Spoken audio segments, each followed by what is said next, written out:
Alright, we're recording now, so Okay, at your go leisure. to us. Zoom this in because I can't see this way. I could see it like here, but I can't see this way.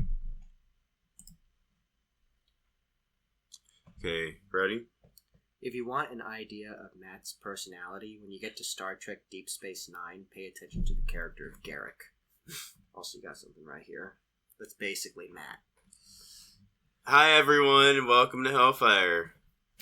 I'm your host, Samara Hex Di'Angelo. Today we're diving deep into episode 6 of Global All-Stars. And the drama is hotter than ever. But I do want to say something. I have been hiding on a secret recently. And this is my boyfriend. The one who literally does drag for Kendall. The one who designs all of my outfits. And the one trying to be hot as fuck. Who you know as Mattie B, or Matt, or Kendall. Well, actually, I go by Matt when I go out in public nowadays. But yes, I am responsible for Mattie B designs. What are we talking about babe, today? how are you today? I'm doing quite well. I'm doing quite fine. I have my Kirkland Signature brand American vodka right here. Oh my god. What a lifesaver. Always having alcohol nearby. I love to just get drunk some nights and just let it all out. Well, I'm glad you're here instead of Kendall because he drives me fucking insane. Kendall hates your fucking guts. Yes, but he likes Sam more. Now explain that. You explain that. That's your relationship, not mine. Okay, so fans, if you don't know, I have a very toxic relationship. And this is only, just so you know, this is AJ out of drag. So in drag, Maddie's personality, and he can contest to this. We put on personas. Yes, we do. We put on personas. Isn't that us? All that us gay guys do is just put on personas, desperately avoiding being ourselves when we go out. Ah, oh, facts of life, honey. Well, it's what you call drag personas nowadays. I'm talking about most gay guys. Well, so before we get into the tea of Global All-Stars, episode 6, this is going to be a 2-part episode, so I will be posting both of them on a 2-hour podcast. If you listen, pay attention. Well, I personally have plenty of fuel in the tank to do podcasting, honey, so why don't we go ahead and just get this started. Well, let's warm some things up with some questions.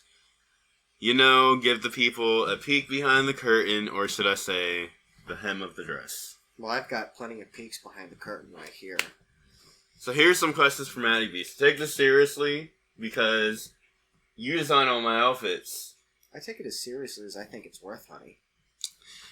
So let's start with the obvious. What is your favorite look you've ever designed for me and why? Well, personally, my favorite look is one that I actually didn't design. It was your superhero look for Mystic, and I really liked all the design in that. I helped you assemble that, but you designed that yourself. Well, is there a look that you designed for me that you really like besides that one? I forget all of those. I don't keep a memory of stuff I do for other people. I'm a twink. I'm selfish. I don't care about other people. So next question for you. What is your wildest fashion emergency story while working with me? Did something rip or fall apart, or did I act... You know how I am. Well, the one that immediately comes to mind is the time when you tried to do that whole tearaway thing with the bodysuit at the Mystic tournament, and you got kind of caught up on the, I think it was the left pant leg, but you managed to power through that. Now, I have many fashion emergencies, particularly when I'm not wearing underwear with my shorts or my skirt. I remember one time at a bar in Orlando, I was talking with some guy, and he noticed that my ball was hanging out of my shorts, and I'm like, yeah, that's the point. Well, let me ask you this to follow up with that one. Is there ever a time... Let me shoot this off to Mattie real quick. Is there ever a time that AJ, out of drag, so not meaning me, drives you fucking insane when he has you design a fucking outfit for him. Honey, there is no Matty here right now, but I have all of his shared experiences, and I can personally tell you, and AJ has gotten better with this, AJ used to be more perfectionistic when it comes to outfits. Now, perfection is something that is frankly impossible for a human to attain. So, Matty understands this, despite all the things he goes through, and trying to negotiate that with AJ, who gets sort of caught up on these little details trying to be perfect. Real headache. Real headache. That's why he has the alcohol. I think now I can tell the audience. After I took time for myself, this is AJ talking out of Samara. I'm gonna have to say, I actually had an epiphany, and I actually want to show Samara, hi, out in drag more, being myself, but I also want to show my gender fluid side, which is also Sam. What the fuck do you want? See, Matty had an epiphany as well. He went to Jacksonville with some of his friends and did a bunch of shrooms, and that reconnected a bunch of his neural pathways, and he rediscovered himself. It's amazing what psychedelics can do. Seriously. I give it 10 years until shrooms and acid are available recreationally. Moving on to our next question, Matt. If you were designing a costume for yourself to perform, what would it look like, and how would it represent who you are? Well, I take particular pride in the confidence that my costumes and my outfits exhibit. I like to show a lot of body, even if my body isn't perfect and muscular. But it's the confidence that counts and the effort. If you can show a bunch of your body and you're confident in how you look, it doesn't really matter what kind of body you have. Confidence is what counts. And not a lot of people have that these days. Get off social media. You'll love yourself a lot more. I think if I am going to answer that question to follow up with what Matt just said, I'm going to have to say one of the looks that I really fucking like, and Maddie knows this. You should know this too as Matt, because you have his personality, and you know everything inside of his head. Cowboy? It's not that look. It is, Matt, do you remember me mentioning when Plastic came out with that Victoria's Secret look that reveals kind of like... Vaguely. You talk about Drag Race so much that I almost tune it out. Well, like, Maddie actually liked that look. It was a very good look. Victoria's Secret is but a great I wouldn't do it like inspiration. Victoria's Secret. I would do it more of like, I would put some like gothic and like literally club kid elements to it. Well, Victoria's Secret is one of the only fashion runways that has any sort of body confidence whatsoever. You look at the modern Hulk 2 runways out there, and you just see boring. No body confidence whatsoever. It's all covered up. Show your body. Embrace the beauty of the human form. And if you're religious, God made that form, so you're praising God by showing your body off. Well, I'm gonna say this. Last question I'm gonna end you with for fun questions of the week. What is one drag look that you wish you could redesign and why? So if we're mentioning Kendall. That's a tough one. I can't really say. Because, you know, if we're talking about outfits or any act of creation, I could always add more complexity to it. Add more stuff and more stuff and more stuff and make it bigger and biggering it and bigger it some more. But I think for me, I have a certain level of satisfaction when the look gets to a particular Christmas! Point. Dust it! You should design a Christmas look. It will be good for your twink style. I already have a Christmas twink look, honey. I think you should design an elf look so you can work for me this year. I already have an elf look, honey. And I'm not wearing no Vulcan ears. I might love Star Trek, but I'm not wearing Vulcan ears. It's okay. But I don't really have any looks that I've done that I would redesign, per se. Because... Hey, Christmas fans, I don't have clothes on. Look! Yay!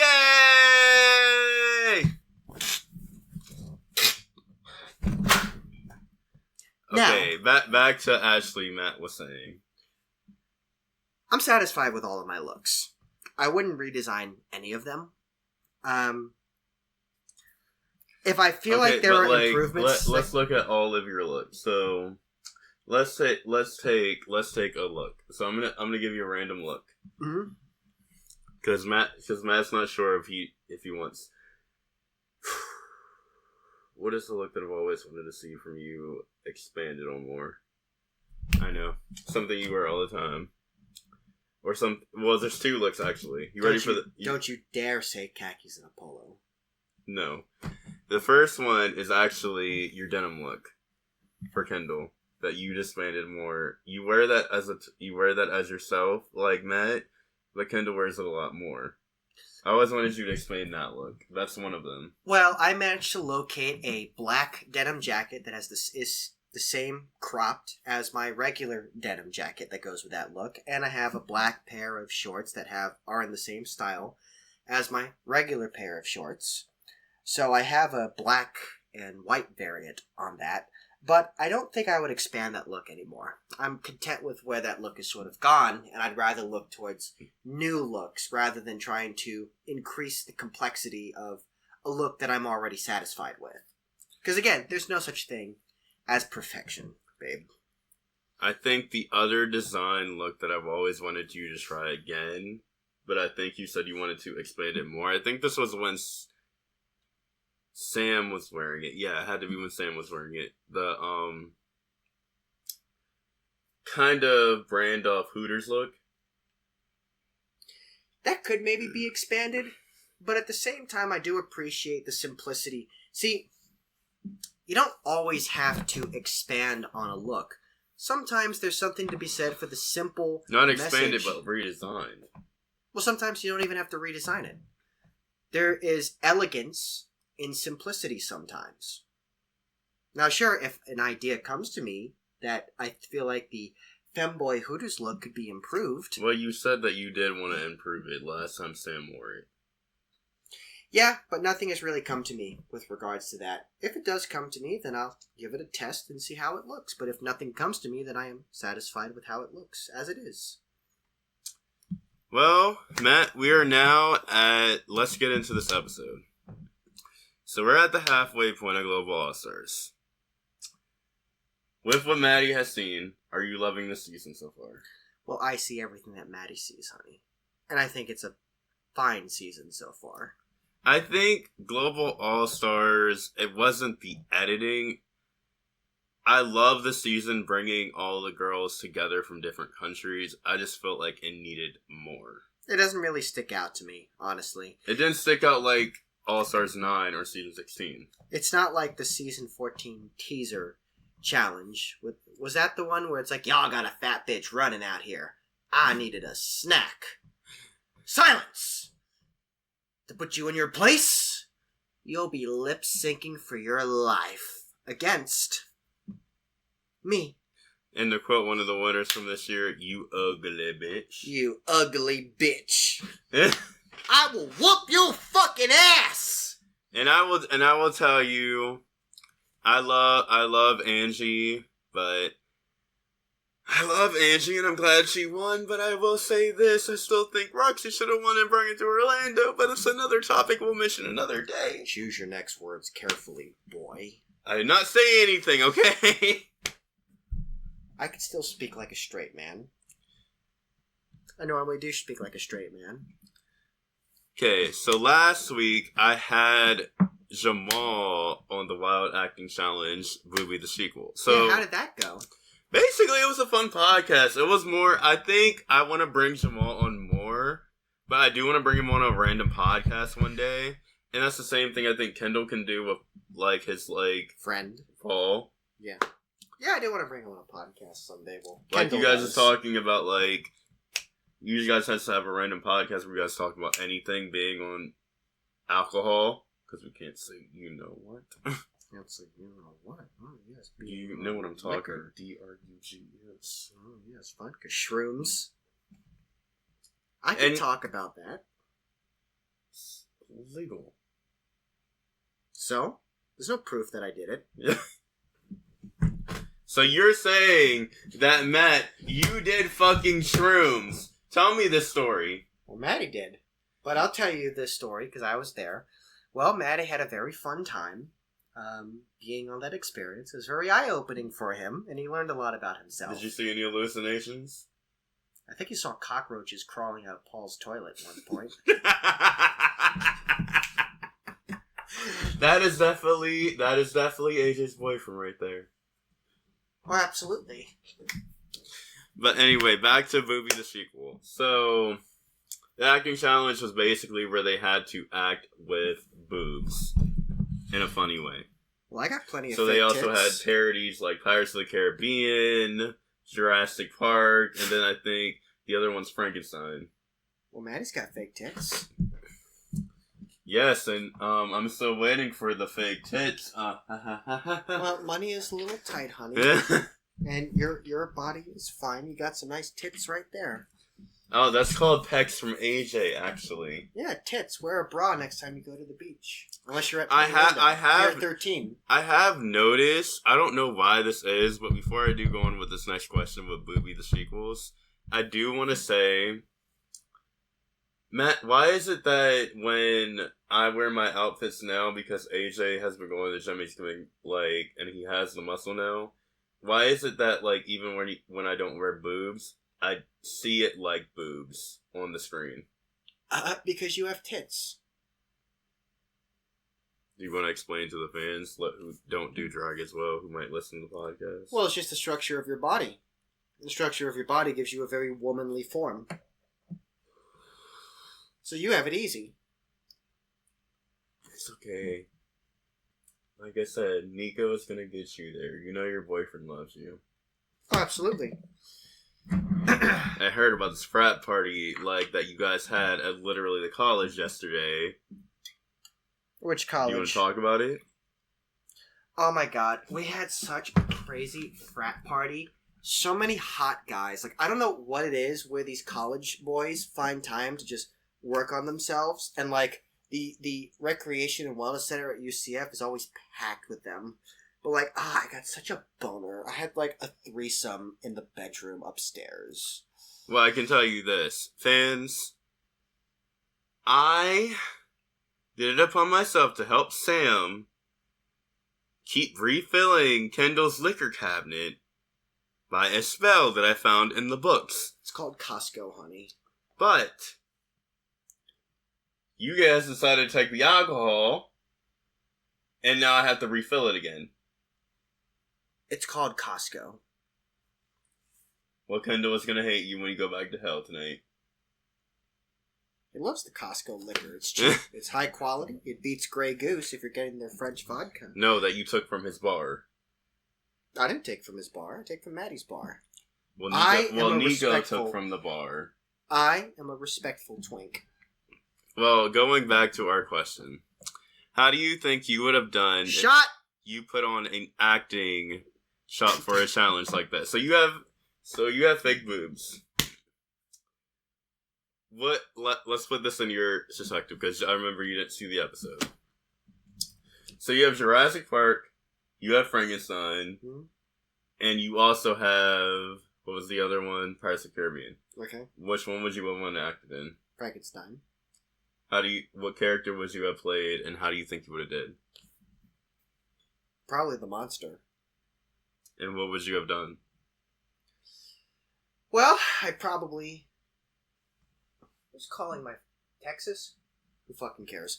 But, I probably would have done something where we're grafting tits onto my body, and then I wake up and I'm like, it's alive! Look at my H-cups, they're alive!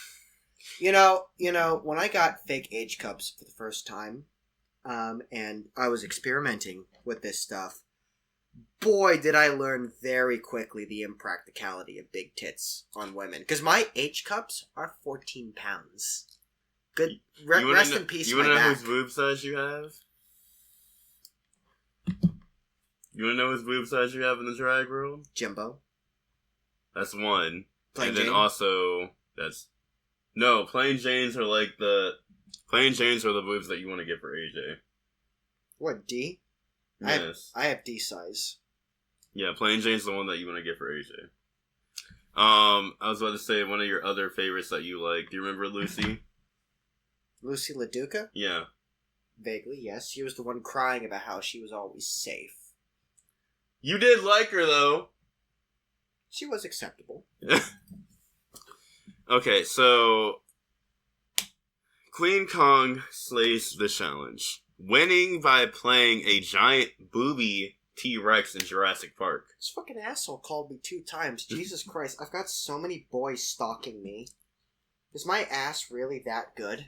So I'm gonna move on, but I will say that she did surprise me because I saw her comedy, and she really played that. But I will say I can't really talk about it because Matt hasn't seen it. But you can talk about it. But you're not gonna understand this part. You won't understand it until you like. Would you like me to show you the recap? Honey, I understand a lot more than you think. Would you like me to show you the recap? Because like Maddie was sleeping. It's only gonna be a minute. Very well. Show me the recap. So I showed Matt a clip of Jurassic Booby. What did you think, Matt? Kween Kong's performance? When's the sequel coming out? Did you think it was funny, though, when she surprised? Well, I know he hasn't seen Down Under, but, like, from what you have seen from Kween Kong the entire season. They're a bunch of drag queens wearing enormous fake tits. Of course it's funny. It's very funny. So on the flip side, we sadly had to say goodbye to Eva Le Queen. What were your thoughts on her exit? Because she was from the Philippines. Well, it was sad. The one that did the rice that you were not impressed by. Well, it was sad, but such is reality TV. I'm gonna have to say this. It is reality TV. I think she impressed Philippines with what she brought. But I'm gonna have to say this. RuPaul, stop sending my girls home. Oh my god, like, I'm speaking so quietly. Ordinarily, I speak pretty quietly, but I'm like, yeah, the microphone's right there. I gotta speak my truth. Come closer. Let the fans know who Matt is. Well, I don't need to come closer. Do you want to know where I get this from? Kendall? No, it's actually from Matty, because he used to actually do this all the time and be like, you need to speak louder. Yes, I'll speak louder. I'm used to speaking quite quietly. I generally don't like to keep a high profile when I'm out. Eva, it's never easy to see someone with so much potential leave. But as Matt was saying, that's how reality TV, or aka the game, works. Yep. Back to it, and we are going to get into Global All-Stars Episode 6. Oh my god, girl, I need a haircut. Soon. Like, pronto. Because this is... you look emo. We will get him a haircut. And I need to get my hair re-dyed. No! And I need to get my eyebrows redone. We'll get your eyebrows redone, but we're not re-dyeing. Maddie likes his black hair. Well, it needs to be re-dyed because his brown hair is coming out. I thought you said it re-dye another color. No, re-dyed is in re-dyed to black. Well, I said... I like my black hair. Okay, back in Samara mode. AJ said basically when he basically gets Maddie another haircut. Well, yes, of course, and that's going to happen soon. Maddie gets paid again.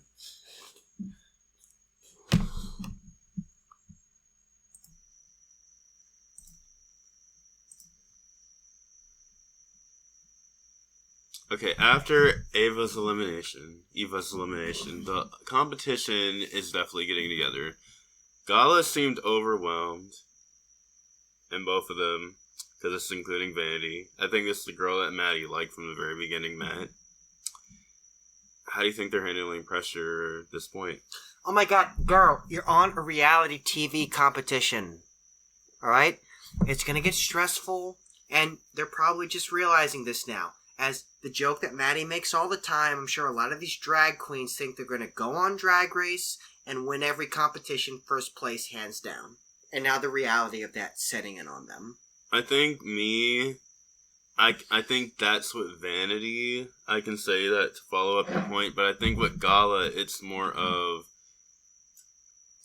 Well, let me say this point, because Matt and Mattie never have seen Drag Race Mexico. So when it comes to that, she always had to lip sync to prove that she was a good drag queen, because they didn't really like the more sexy drag aesthetic. Because with Gala, when it comes to her, she's more of the type of girl that's like freedom. So it's more of like your type of looks, but in drag. So think about like not tucking and everything. And she's like, they didn't really see that. How the hell could you not appreciate the more sexual looks in drag? Drag is almost entirely sexual. Well, that's because they kept saying that there's nothing more that we see from you. We always see this. We never see glam. We never see any other aesthetic. We never see funny. We never see, like, ugly from you. Oh my fucking god. Like, drag is fucking drag. If that's your style, then that's your style. I'm not saying that you shouldn't branch out a little bit on TV, but ultimately, you should be able, like, if you can mesh the challenge with your own style, then you go, girl. Yeah, Here's a fan. If I had a fan, I would clack it. I'm guessing that's what I felt like with You Can Take One of My Fans. Damn. And you're gay. And you're gay. Blame there Mattie. You go. So, with Gala, I did feel emotional because so I didn't know Vanity until this season because I have not finished Drag Race Sweden yet. I've got some sort of sticky residue on my hands. I think it was because I jerked off during the break. Let me wash my hands quickly. But yeah, with, like, Gala, I just felt bad for her because it's hard to see her emotional. Because I never saw her emotional until, like, this point, so... Honestly, Mattie needs to learn how to clack fans better. It's his body. So with Kween Kong, she's happy that she won the challenge. I mean, she's got $16,000 in prize money now. And how much, wait, do you have Maddie's reign for this? You know, before I get into that, I just want to say that when I watched John Wick 4, there was a part where he pulled out like one of these sorts of fans, and I got so excited for a moment that he was going to do some sort of fan clacking twist on martial arts, but he didn't. Please do it in John Wick 5. I know that there's a martial art for doing this.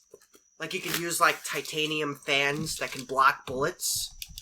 Oh my god, that would be so hot if there was like a fan clacking martial art that John Wick would do to kill like 20 people.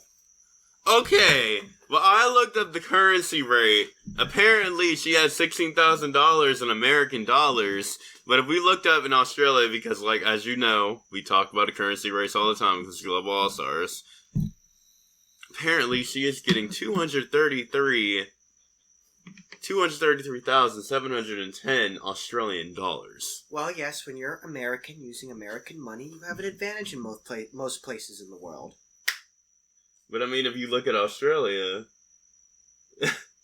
that makes you that makes you getting there. Yeah, most places in the world, you have an advantage. And speaking of dynamics, did you notice Vanity and Gala getting closer? What did you think of these emotions? Well, I think it's only natural for these competitors to form bonds between one another. It helps them get through it, considering they're basically cut off from the rest of the world during the duration of the competition. I think it's natural, too, because, like, you do gain friends over the competition, but I'm gonna say this. RuPaul hasn't really announced twists yet, so I'm wondering how is this gonna go with alliances, because we don't really have twists this season. Well, oh my god, like, I just want to say, I've picked up a little thing where, like, I kind of do this with my, like, this. And this is straight out of Star Trek. Okay, I'm not afraid to admit, unlike Mattie, I love Star Trek, and this is what's called the Picard maneuver. And you'll see this when you get there eventually, where Captain Picard will always pull his uniform down like this. And I always find myself doing this with my top sometimes. Of course, you could always do the Riker maneuver, where he climbs over a chair, go like...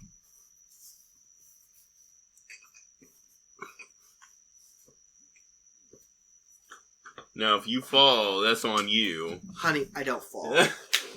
I'm just that agile. It's okay, fans. He has a crush on Captain Picard. It's okay. I do not. It's actually Commander Riker because he's the fuckboy. Speaking of dynamics, and we Captain move on. Janeway is such a strong bitch, by the way.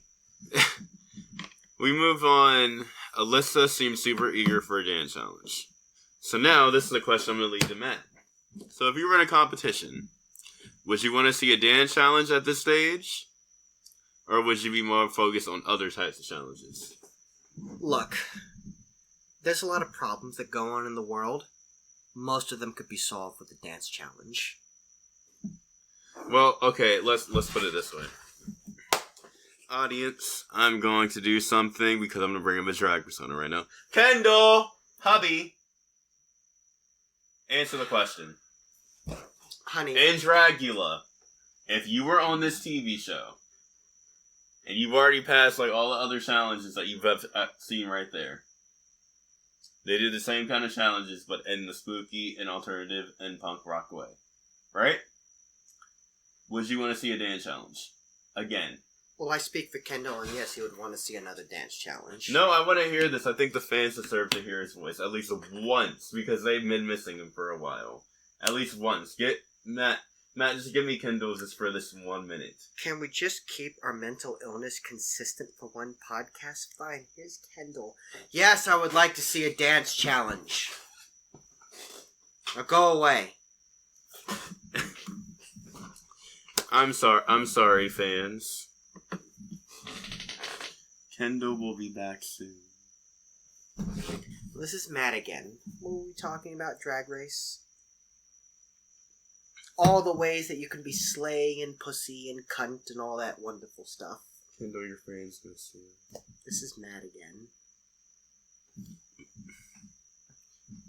Do you need Nico to get you through this podcast? I'm getting through it just fine.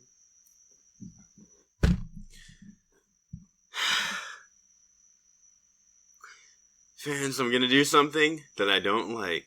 We are going to conjure up another spirit right here. If you come join with me, Matt. Ooh, mental illness. I like that.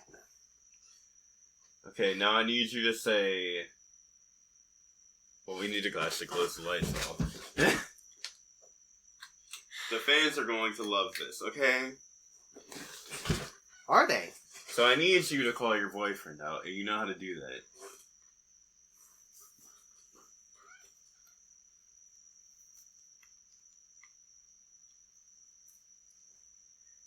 Hey, Nico. Look, Samara's not really putting it out on the podcast, and this is like my first time being on camera, even though I don't ordinarily like to be on a video camera, but could you like come out so that we can make this podcast more interesting? Yeah, yeah. He'll be right there, honey.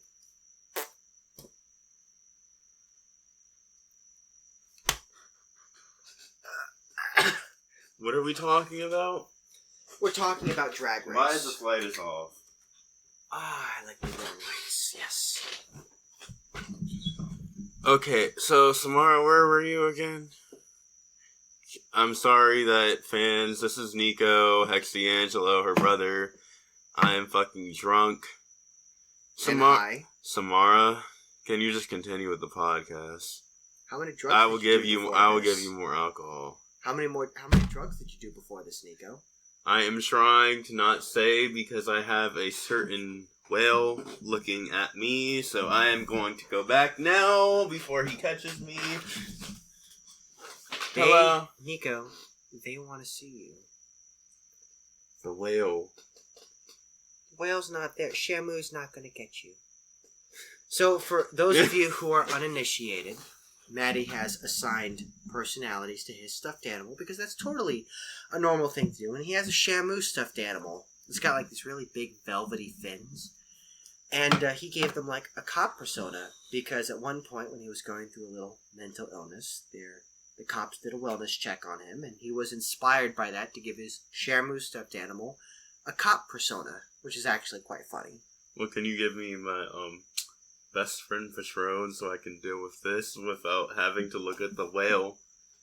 Because I think I'm having a lot of trauma right now. Patron. See, I told you I'm an important part of this podcast. Mattie didn't trust me. Hi guys, I'm Patron. And I'm part of this group. Hi Matt. Hello, Patron. My patience is wearing thin. I thought you liked me. I thought we were best friends. I do like you. I thought we were besties. But this is our podcast. So you get your chance to say hi to everyone, and then we're going to continue onwards. Damn. I wanted to be part of one podcast. You will eventually, Patron, just not this one. Okay, sister, come back now. Thank you, Nika. That's the moment that I needed. I needed some more... Matt, it wasn't you. I needed some more laughter for the fans right there. It's not me, it's you. So let's talk about that Wild Mini Challenge. So, let me give you some context. RuPaul told the queens they'd be taking flight and doing quick drag makeup mid-air with turbulence. And on top of that, Norvina from Honest Sauce Beverly Hills, CEO, showed up for a safety video. So, Matt, when it comes to knowing Maddie's skills for drag makeup, how would you feel if you had to do drag makeup in flight with turbulence? Well, first I want to say that this challenge was bullshit. Okay, I'm going to need a little demonstration because I have Maddie's smarts, and so I'm going to give you all a little physics lesson in rotational inertia. So, the way that they did this challenge was by rotating the platform like this. And so you had 3 queens, one here, one in the center of rotation, and one here.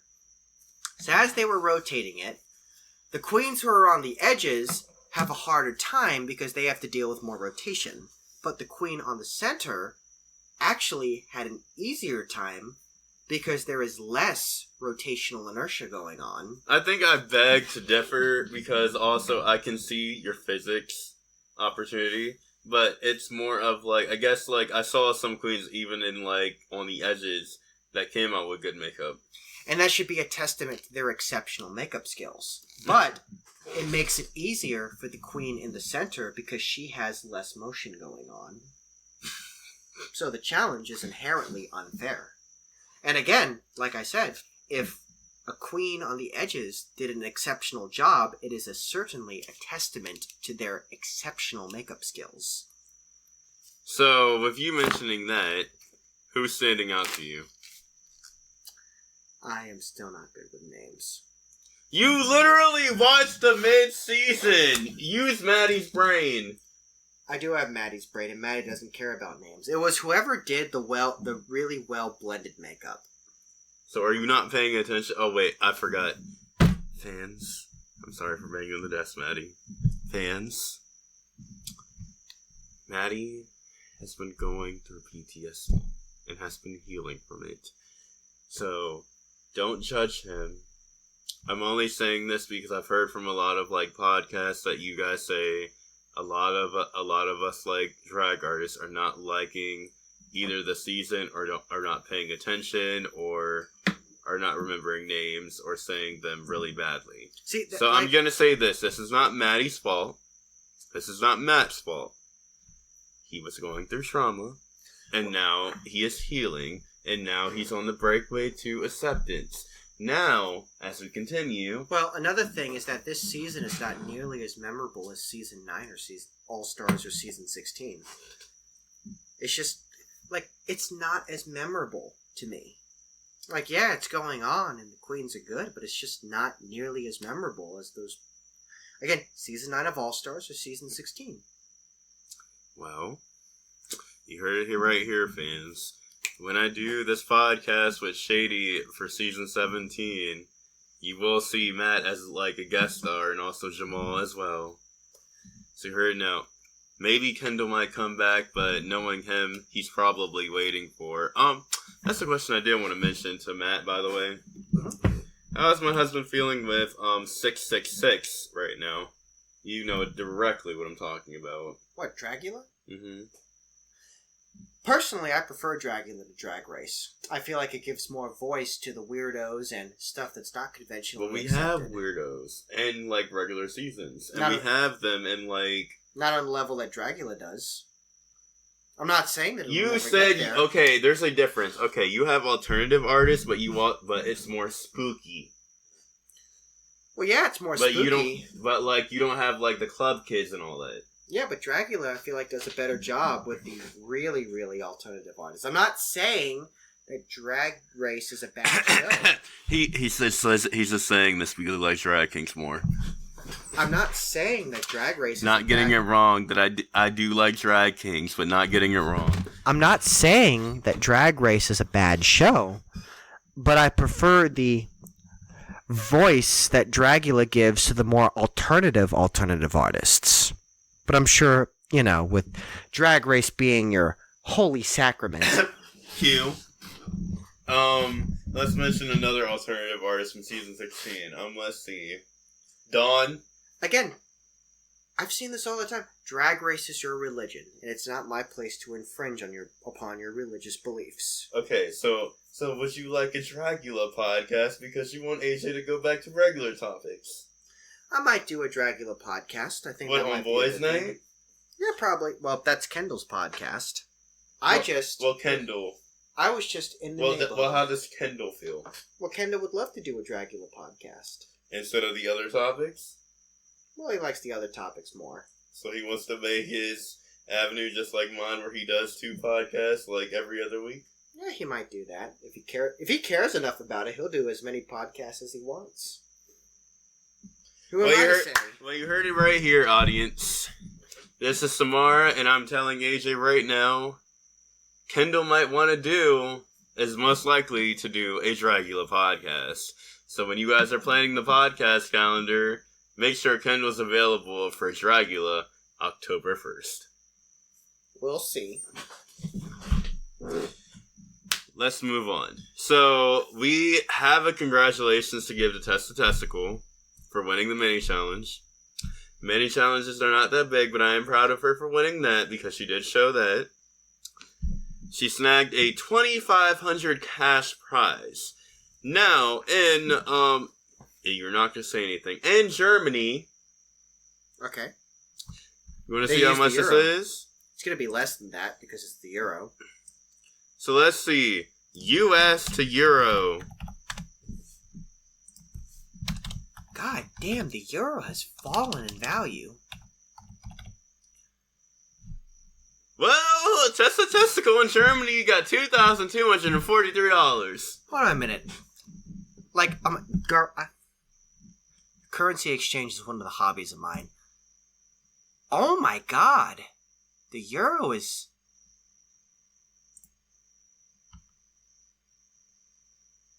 Okay, it's slowly getting more valuable, but still, that's terrible. God. Okay, wow. Inflation. Well, getting back to that, so do you think Tessa's win is going to give her the confidence boost she needs for this Maxi challenge? Probably. I mean, a win is a win. Look, all you gotta do is take credit for your wins. Be like, I won this. If she can do that, it'll give her a confidence boost. I don't know if she will do that, but... I think this might give her 50-50, so I do agree with you, because some girls care about the Maxi challenge more than they care about the mini challenge, because at the end of the day, mini challenge is just there to get you money. Oh yeah. You make that fucking money, bitch. So I wouldn't mind winning mini challenge. You're getting money at the end of the day. Yeah. Even if it's $2,000 in Germany, you're still getting something. Well, someone's got to pay for that fucking package. And certainly their boyfriends will do the best that they can. Okay, shut up. Shut up. Because I am tired of... Because Kendall says the fucking same thing when he talks about Mattie to AJ. And he brings up AJ so many times. And he says... when their boyfriends take care of the packages. Now, AJ is making more money, okay? Well, yes, AJ is making more money, and that's a very good thing. Hey, Matt. Hello. So, for the Maxi Challenge, RuPaul shook things up by having the queens pair up with someone they most like to have a drink with. Who you most like to have a drink with? Me, myself, and I. What's your favorite drink?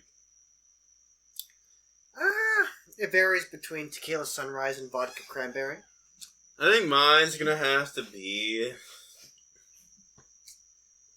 I say a Bloody Mary. To be honest. Those are pretty good. Age has never had one, but he's always wanted to have one. I've had them before. What does it taste like? Tomato sauce. You don't like them, do you? They're strong, though. I appreciate that. If it's strong, I like it. I will throw a shout out to Cocktails and Streams. They make the best fucking spooky drinks ever. So no one wanted to pair up with Helena, and she was the last queen standing. Rue told her to join a group, and she ended up joining Pythia and Kitty Scott Claus. Kitty didn't seem too thrilled about it. So Matt, how would you handle being in a trio when someone wasn't exactly excited to have you? Well, considering that it's a competition, I would be myself, live my life and speak my truth, and if they don't like it, too fucking bad. I know that I'm good enough. I think I wouldn't honestly care, but I would have probably picked someone like either Queen or Alyssa, because I'm gonna say, knowing them, they're also coming from the glamorous world and also kind of like the pageant / like Queen comes from like Beyonce and Black scene, so I'm probably gonna have to pick someone that has to deal with something with my style. Alright. Would you go the same route, or would you just pick a random group? I'd pick a random group. I can make any group work. So then RuPaul drops the bomb.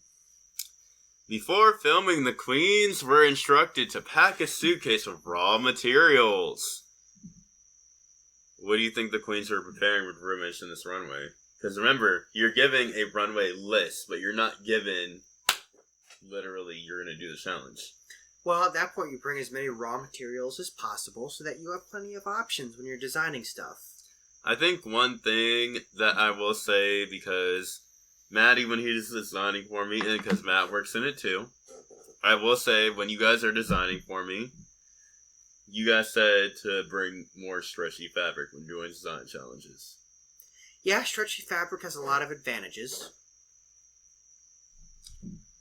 To add to the chaos, RuPaul told them that the materials for the Maxi challenge, they have to use their own. They wouldn't even be using their own. Instead, they use another partner's to make a cocktail dress. So off the top of your head, what would you create if you had to use someone else? Okay, so I'm going to put this under your head. So let's say, Matt, I know your style. Let's say you have to use my style. What would you create? Well, something that didn't involve a lot of clothes. It's easy for me because I like to wear so few clothes. So something slutty, sexual, pretentious, and twinky. Now, what about, let's pick one of your...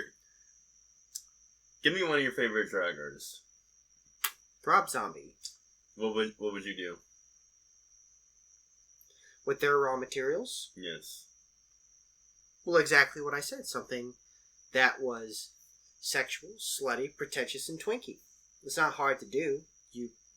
The materials you use, it's raw materials. There's not a style to raw materials. It's what you make out of it. Well, now, Matt, I want you to give me one of my favorite drag artists, and I know you know a lot of people I like. Evie Oddly. See that I could actually design, because even if I'm learning how to use a sewing machine, I know how to use a sewing machine. It's just the threading that I don't know. But I'm gonna have to say, knowing that, I could design a look for Sam, or even like Samara at that point, because at that point, I could take the raw materials and I can make it more club kid. I can make it funny. I can make it alternative. Again, it's like it's raw materials. There's no style to raw materials. It's what you make out of it. That's why they're called raw materials. That's what I was about to say, to follow you up. So, the queens traded off their suitcases, and here's the lineup. Alyssa Edwards traded with Tessa Testicle. Gala Varo with Queen. Kitty Scott Claus with Pythia. Helena with Kitty. So did Muse of Vanity Vane. And now, based on these trades, who do you think has the best suitcase to work with? I don't know. Because, again, it's raw materials. So, there's not a matter of who... It would be whoever has the most material. I think, looking at this list, I'm going to have to go for either Alyssa and Tessa or Gala and Queen. Because, like I said, I'm going to have to pick some... They're going to have bigger materials because of the type of aesthetics they have. But, I'm going to say this. As you've been watching... Hi, Patron. I wanted to be on the podcast again. Hello, fans. Dustin. Yay! This is the Deer Podcast. I'm a reindeer, but this is the Deer Podcast. Hey, Dustin, this is Samara. Can you take Dustin away? Take Dustin away? Patron. No!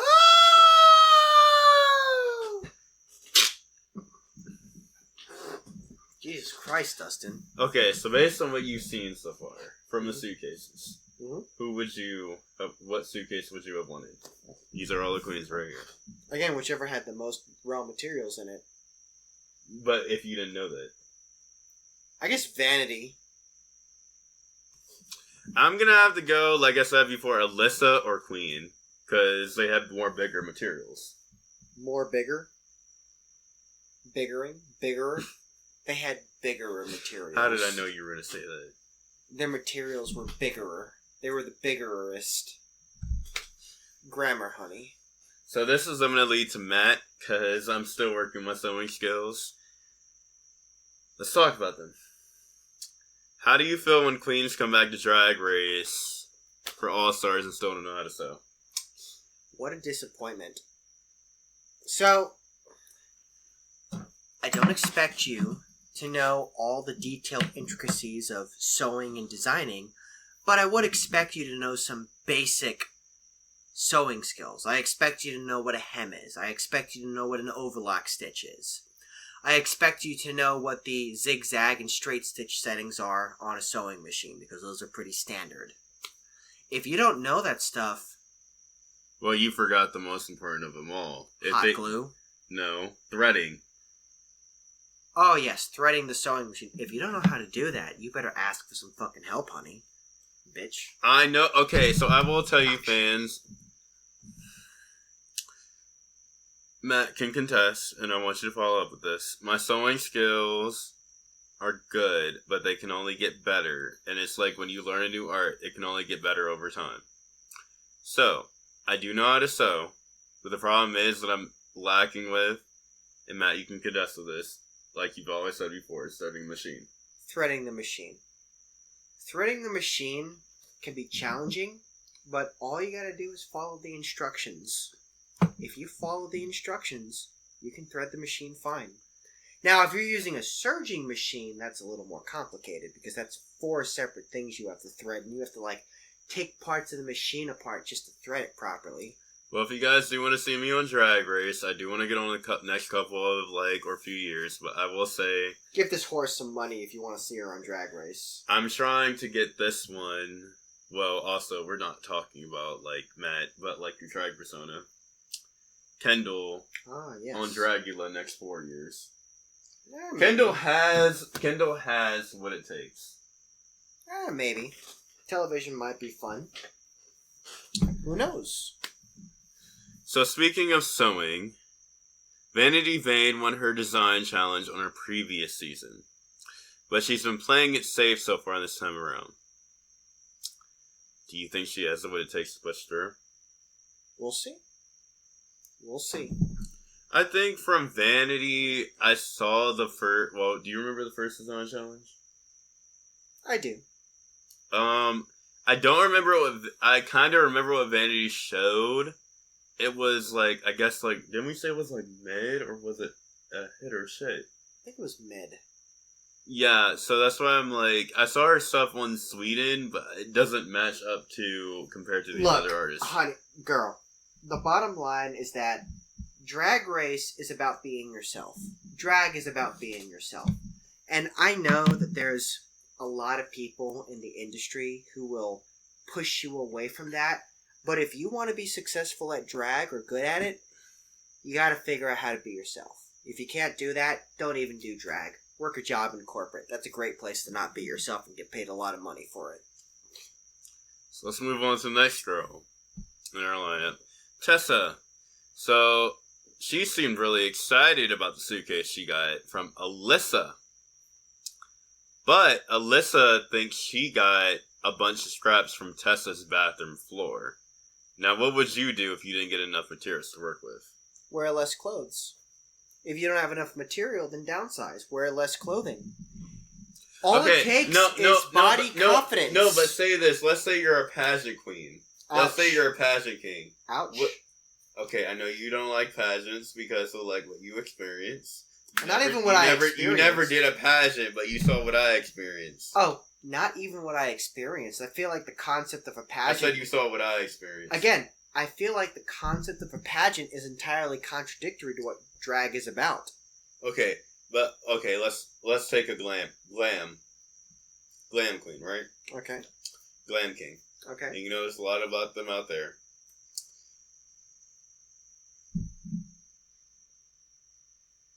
You are literally wearing glam clothes right now. I am wearing slutty Barbie clothes right now. This could be counted as glam too. Glam, maybe, but not pageant. I said glam. Instead, I changed my answer. You know, I just want to say... Now, can I just ask my question? Before you ask your question, I understand that it's important to you, but let me just say, I find it ironic that, you know, drag is all about being yourself and not being judged for who you are, yet in the pageant system, it's all about being judged for your drag and who you are. Quite ironic. That's a reality TV competition, too. Well, pageantry as well. But that's just my opinion. So what are you going to do? Are you going to cry when you get to Dragula now, huh? Only if it's beneficial for me on television. You'd be surprised the kind of emotions I can cop up if it suits me. Well, don't tell your fans all your fucking secrets. I am being honest. I don't lie. I speak my truth. Okay, so what would you do if you felt... Kween Kong is pumped. She's super crafty and loves making things from scratch. The gala feels like it's time for her to take a risk instead of sticking to her usual sexy aesthetic. Your aesthetic? Do you think taking a risk is the right move? Yes. 100% yes. Take risks. And be creative. Okay, so let's take your sexy aesthetic, because I know you're the same aesthetic as Gala. So, Matt. Uh-huh. I'm going to give you a bunch of fabric. Okay. Give me colors. White, black, and pink. I have white, black, and pink. Make that a new aesthetic. Well, I would design an outfit that emphasizes my body, with white and pink being colors in the outfit that are bright and bold, and black muting some aspects a little bit, allowing me to control the emphasis on different aspects of the outfit. And what aesthetic would it be? I like to call it slutcore. You still are doing sexy. Matt? What? I'm going to give you an aesthetic. Okay. We are working with... No, because that's not your usual aesthetic.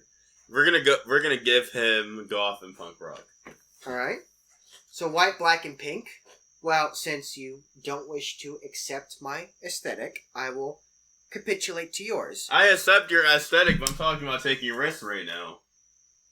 Well, with white, black, and pink, those are also excellent colors for a goth aesthetic. I would combine it with my own slut aesthetic to emphasize body while using a primary method of black for the goth elements, pink to accentuate it, and white to add highlights to the outfit. And what would you make? Something that showed a lot of body. Well, tell me, what would you make?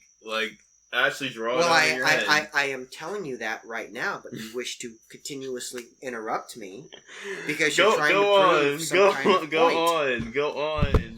Because you're trying to wish to prove some kind of point, so I would probably do some sort of outfit with a skirt of some kind that used some sort of split thigh hem to emphasize my thighs and legs, while also covering my private parts, and then a crop top of some sort that probably was angled on my shoulders to give it a sort of alien kind of look.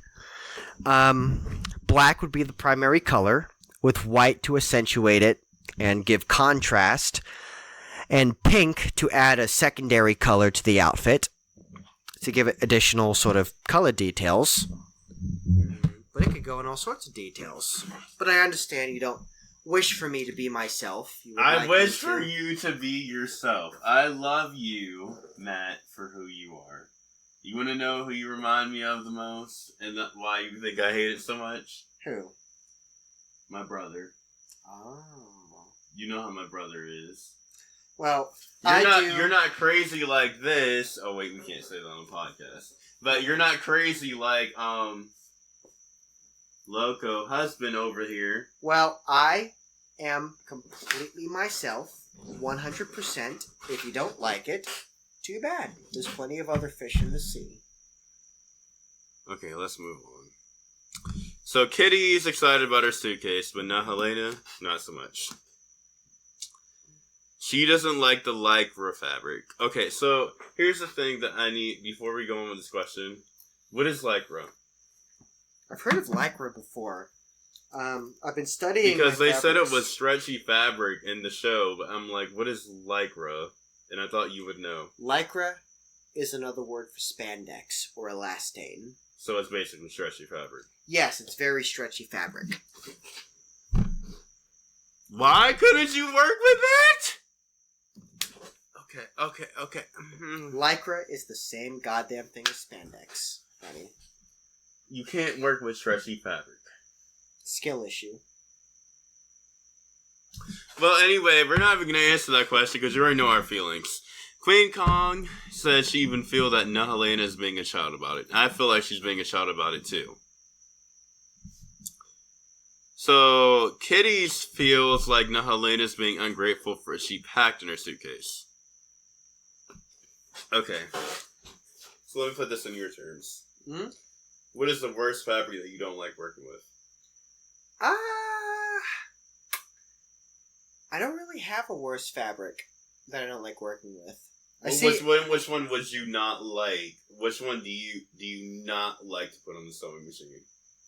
I don't have one. I see every fabric as its own opportunity. God.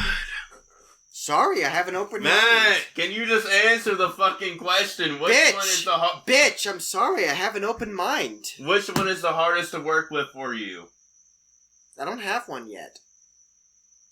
I would assume, if I was going to think about it, it would probably be some sort of maybe like a denim or a proper leather style fabric where I need specialized equipment. I have an idea. Do you? Please elucidate us. Turn around. Matt. What? Pleather. That's polyester. It's not difficult. Leather. Actual leather? Yes. Yeah, you need specialized equipment for that. Now, how would you do it? I have a leather making kit for that. What if you didn't have the leather making kit? Let's say you're on a reality competition. They don't give you the leather making kit. Well, if someone brought leather with them, that would be quite a challenge. I would have to hand sew it myself. I'd probably have to improvise. But of course, I'm smart enough to figure that out. See, and that's a question that I always wanted to ask because they asked this on All-Star 7. I think it was either Monet or Shay that asked this. How do you... Because they asked Trinity... How do you do sewing if you're not good with math? And Trinity's like, most of the time I just guess. Yeah, you can usually eyeball it. So let me ask you this, because I know you have Baddie's Brain too. When you sew, do you use math? Yes. So now if you didn't have math in your system, because I know we're not gonna mention that because that's a secret that Matt wants to hide. Mm-hmm. I'm going to say Merry Christmas. I love Christmas so much. It is the best holiday. And if you want to see me and my best friend on a podcast again, follow Samara, because I'm going to be on the podcast soon. Yay!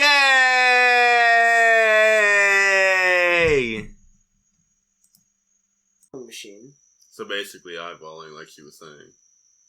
Well, not eyeballing it. I'd be using a specific set of measurements. So how would you do it? Because I know how you say you use math all the time. Yeah, so I'd use specific measurements. I would measure out the fabric, draw it out, cut out the patterns, and then sew them together. So fans, the reason why I'm asking these questions is more for the sewing challenges is because I'm not prepared to sew in Drag Race just yet. That's why I said a couple years. But, okay, let's say I'm in a competition. Mm-hmm. I have to know, if I don't remember my, measurements that you and Mama Sight measured me on, what do I do? Well, we would pack them in your suitcase. So you just back a note in my suitcase? Yeah, that would have all your measurements, everything or you make need. laminated? I might laminate it. And you're going to be like, here's how you sew. Well, that you'd have to memorize. But I would teach you that. Sewing's not hard. Or we could just search for all my designs before I get on the show. Yeah. Well, ultimately, you would have to be able to carry your own on design challenges because we can't prepare you for every possible eventuality. couldn't I just draw? Yeah, you can draw. But ultimately, it's up to you to execute them. Okay, so let's skip that question because that's not big. So, RuPaul told Alyssa that her sketch for this challenge looks super simple compared to what she usually brings. We've been saying what she usually brings on Global All-Stars. I will say, compared to Season 5 and All-Stars 2 that we saw, she improved a lot. And that's what I said on one of her comments. But the problem is, do you think simplicity is a good strategy for a design challenge? I'll answer this first. What do you think? I already have an answer, but go ahead. So, what Mattie has always told me, it depends on what you are making and crafting together to make into a sort of outfit. Now, if it comes to Drag Race, you want to go big, but it can be simple, depending on how. Now, I want you to also answer that question, depending on how. Well, you answered both questions that I just answered you. The important part is that your design should convey the idea that you have in mind. If you can do that with simplicity, then there is elegance in simplicity. If you're able to adequately communicate your ideas. An overly complex design can get bogged down with extra details that don't matter.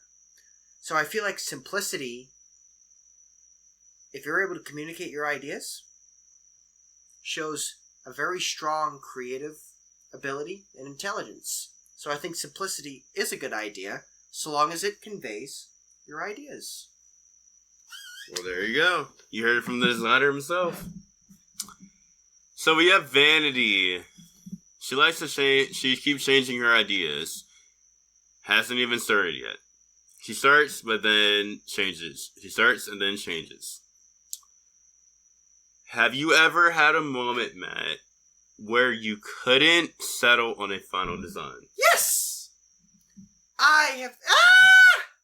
I asked Matt, not you. Or No. He's gonna stay right here until you answer the question. Well, don't hurt Dustin. I'm not hurting him. He's right here. I'm giving him my loving magic right now. Well, if I can't settle on a final design, then I flip a coin on it. What do you mean flip a coin? Well, if two ideas seem equally good, then I flip a coin. I let random probability decide. Now, Dustin, tell us about, let's say you have a Christmas design, right? Yes! So what happens when you don't know what to design? Because I know you like the sewing machine too. What happens when you don't know what to design? And you, no, actually, Matt, ask him the question, because I don't want to repeat the same thing again. Well, Dustin, if you don't know, let's say you have two equally good ideas for Christmas, and you're not sure what to design. You can only design one. What do? Well, I like to incorporate aspects of both into them. Because if I have two good ideas, if I combine them, I can make something even better. But what if you have 7? Then I try to combine aspects of all of them. So, Matt, what if you have, 7 to 8 multiple ideas, though? Well, for me, if I have 7 to 8... let's say this, okay? I was about to answer it. I know you're gonna answer, but I'm gonna give you a more complicated version. Okay. I know you like to think problem-solving way. Okay. So imagine the sewing machine is right here, right? Alright. We have the sewing machine. Mm-hmm. You're designing a look for either Mattie or Kendall. Okay. You design the look. And then you're like, bleh, I don't like that. You design the look again. Bleh, I don't like that. You keep going through that 8 to 10 times. What do you do? Well, I don't feel like I would ever get to that point. But I'm saying imagine if you did. If I did? Well, then I would continue working on it until I got to a point where I thought it was good. But what if you're, with a drag race, time parameters? Well, at some point it has to be good enough. Honey, I don't do that shit. If I'm designing it, I'm gonna like it. If I don't like it, I would have filtered it out early on in the design process and adjusted it. That's why I think, you've always said to me, Maddie's always said this to AJ, I think it's better... Sorry, I had a burp right there, audience. You're excused. Thank you, excuse me. But yeah, as I was saying, I think what you guys have both said is when you guys designing outfits, draw it out first. If you don't like it, draw it again. Yeah, because it's easier to adjust a drawing than an outfit. Okay, so let's move on. We're gonna go to the runway. Let's start talking about RuPaul's look tonight. What do you think of her runway appearance? I think it is exactly what I would expect from a RuPaul look. You didn't even look at it before you said that. I actually did look at it before I said that. And yes, it's simple, elegant, effective. Nothing more to be said. I mean, I actually like it. I would give it probably a 4 out of 5. 3 out of 5. I'm going to talk about the category is 5 o'clock somewhere. And we're going to play our favorite game. And I know, Matt, you know how to play this. Hit or shit. I'm familiar with the game, yes. So for those of you who are new to the show, here's how it works. If we love the look, it's a hit. But if we're not feeling it, well, it's a shit. Simple as that. Before we dive into looks, I already asked Matt this favorite question, but I'm going to ask him a new question. How would you design a cocktail dress for Samara? Probably out of pleather. Something simple, elegant, gets the point across. Describe it to the audience. Just a simple, strapless leather dress. Simple, elegant, effective, gets the point across. How about Kendall for a cocktails men's outfit? I am not sure. I need more time for that. More time than this podcast allows. Okay, what about for yourself, Matt? Let's say you're going to a cocktail party. I would not wear a dress. I would wear something that shows midriff and ass. And how would you do that? You're going to a cocktail party, so you gotta dress like fine class. That's funny. Class is a matter of confidence, not look.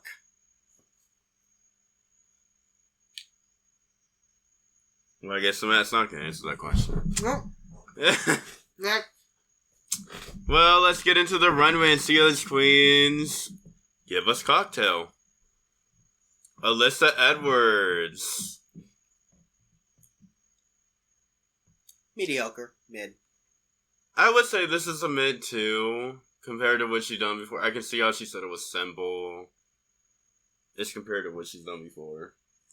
Yeah, I'm not impressed. I mean, there's not a whole lot you can really do with a cocktail dress.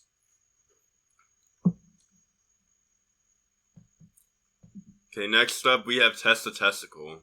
Oh, this is a hit. This is actually a hit. Like, some style, some flair. But she had Alyssa's box though, so she had the ostrich feathers right there. But she designed it. Okay, Tessa, you took this fashion degree finally, compared to your other look. Well, if you're done yapping, yeah, this is an excellent look. Creative, has some flair.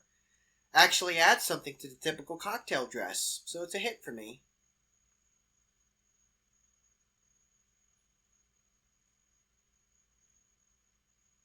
So would the muse. Shit. Looks like a bed sheet. I mean, I actually like this look because it's kind of like, I think, like, when I look at this look, I look at kind of like Egyptian, kind of like Africa kind of like vibes. And I actually like this look. It's a shit for me. That's gonna be a hit. That's gonna be a hit for me. Vanity Vane. Hit. Hit. Of course you're gonna like the alternative. You know I'm gonna like the alternative too. So I'm gonna give this one probably like a hit, yeah. But why would you give it a hit? Because it's creative and it tells a story and it has an idea that's clearly embodied here in a way that's unique. Well, I'll tell you this, fans. At least Kendall hasn't gave anybody like that hem is off. I'm waiting until he makes me pause it and basically be like this. But anyway, let's move on to Kween Kong. Okay, come on, that has to be a hit. That's a mid for me, actually. Why is that a mid? Do you not see how this literally converses? You don't like that look? It's a little too raw for me. What do you mean raw? I don't know. I can't really put it into words. It just feels mid. It's not really special to me.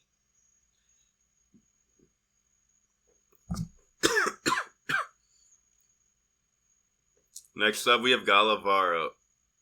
That's a shit. That's bullshit. You just took velvet, like, oh my god. Girl, you took velvet and wrapped yourself in it. That's not a cocktail dress. That's just boring. Gala, I love you, but this is something I expect you to bring on a regular Drag Race platform, not All Stars. Even a global platform. Girl, do better. We have Kitty Scott Claus. Okay, Those colors... Oh my god, those colors just don't work. What are you doing? I'm gonna give this one a mid. Yeah, I give it a mid too. There's effort there, but like... the colors just don't work. I don't know why, Matt, but can you describe this to me? It feels like something's off. Yeah, the colors just don't work. It's too simple. It's not special. Yeah, I'd vomit at that too, girl.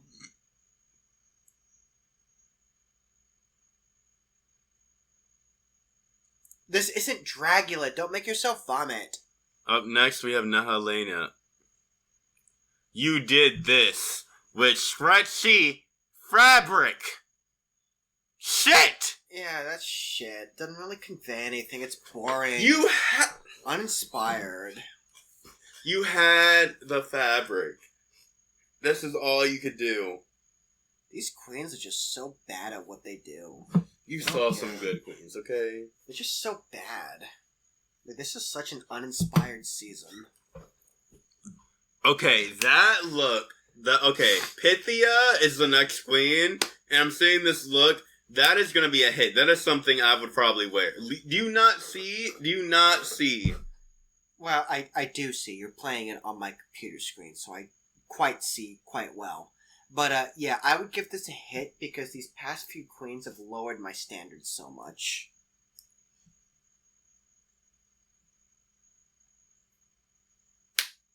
Well, some queens can't design. You can't give them to that. They have different professional designers. Well, you're on television, honey. You have no excuse.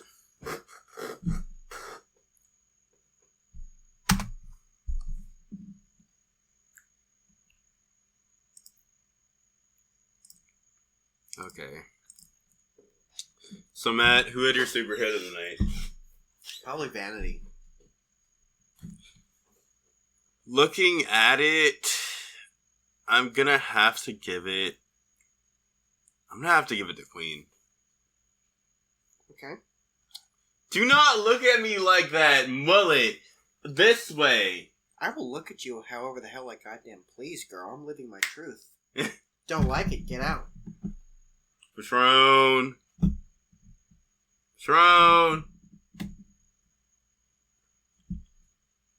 Mommy needs help. Bring Patron over here. Or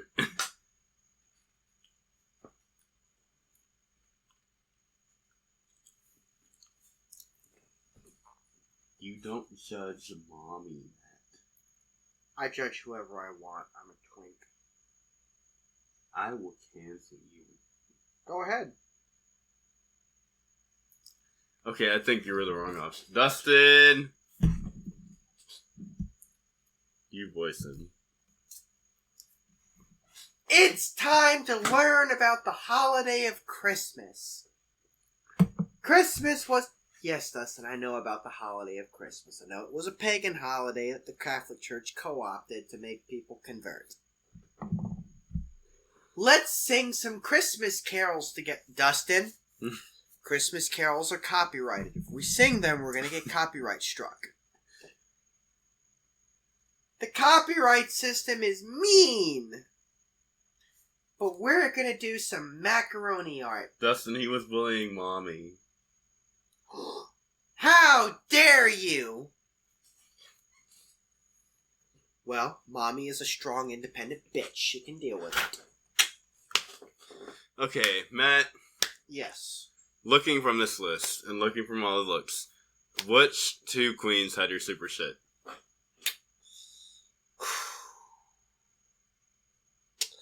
Well, Kitty was one of them. And then I want to say maybe like... Probably Pythia. Oh wait, Pythia? Sorry, I'm terrible with fucking... I don't give a fuck, okay? I'm terrible with names. So I don't know, Gala or something. I was about to say, you actually said that look was a hit. Sorry, I'm terrible with names, and I don't follow Drag Race as hard as you do, honey. Okay, so I'm gonna have to say either Gala or Helena, to be honest.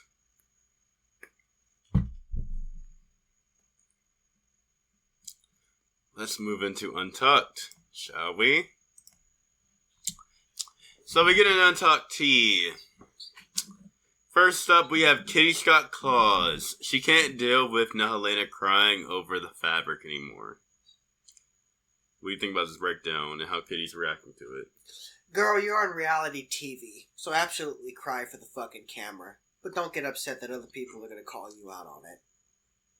You shouldn't get upset about this point because, like, as we said before, you had stretchy fabric. You can't judge Kitty for bringing that type of items. If you can't make anything from that, that is on you. That shouldn't be on Kitty's fault. Or how about the fact that you have fabric at all? You can't make shit out of it, you're a failure. That's your fucking fault. Don't blame other people for it. And then we had Alyssa Edwards. She's over being safe. Everyone is over. Oh my fucking god! Everyone is over being safe. Let me finish.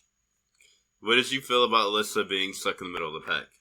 Well, boo fucking who? Again, what did you think? You were gonna get on Drag Race and win every fucking competition with a wide margin? Okay, so my thing with Alyssa, by the point, she's in my top 4. But the problem is, I think they need to be able to be like, I want to give all the queens at least a chance to win. Hey, how about this? Be glad you're not going home. Okay, I love Alyssa. Do not judge her, okay? Again, be glad you're not going home. So Tessa was getting super emotional tonight. She felt like it was a special night and even hinted that she might be winning. What do you think was going on through her head?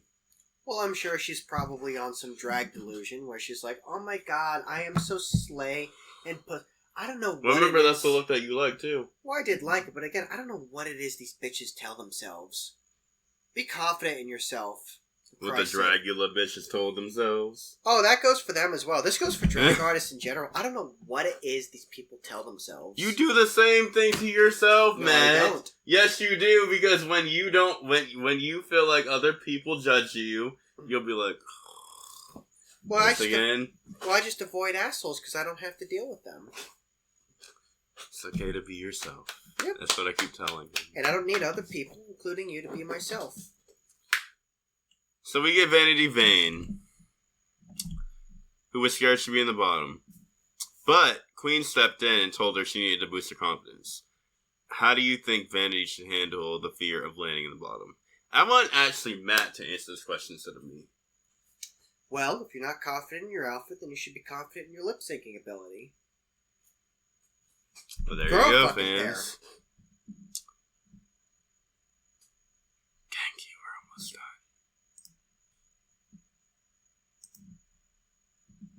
You didn't even hit the pause button. Yep. Okay.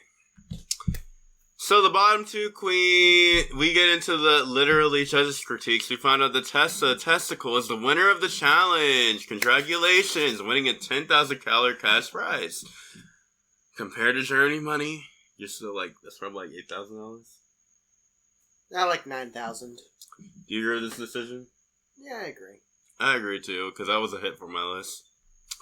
So the bottom two queens are once again Soa and Gala Varo. Do you think the judges made the right choice? I think Gala, yes. I think you're probably going to say Kitty, aren't you? Yeah, I'd say Kitty. But overall, they're not terrible picks for the bottom two.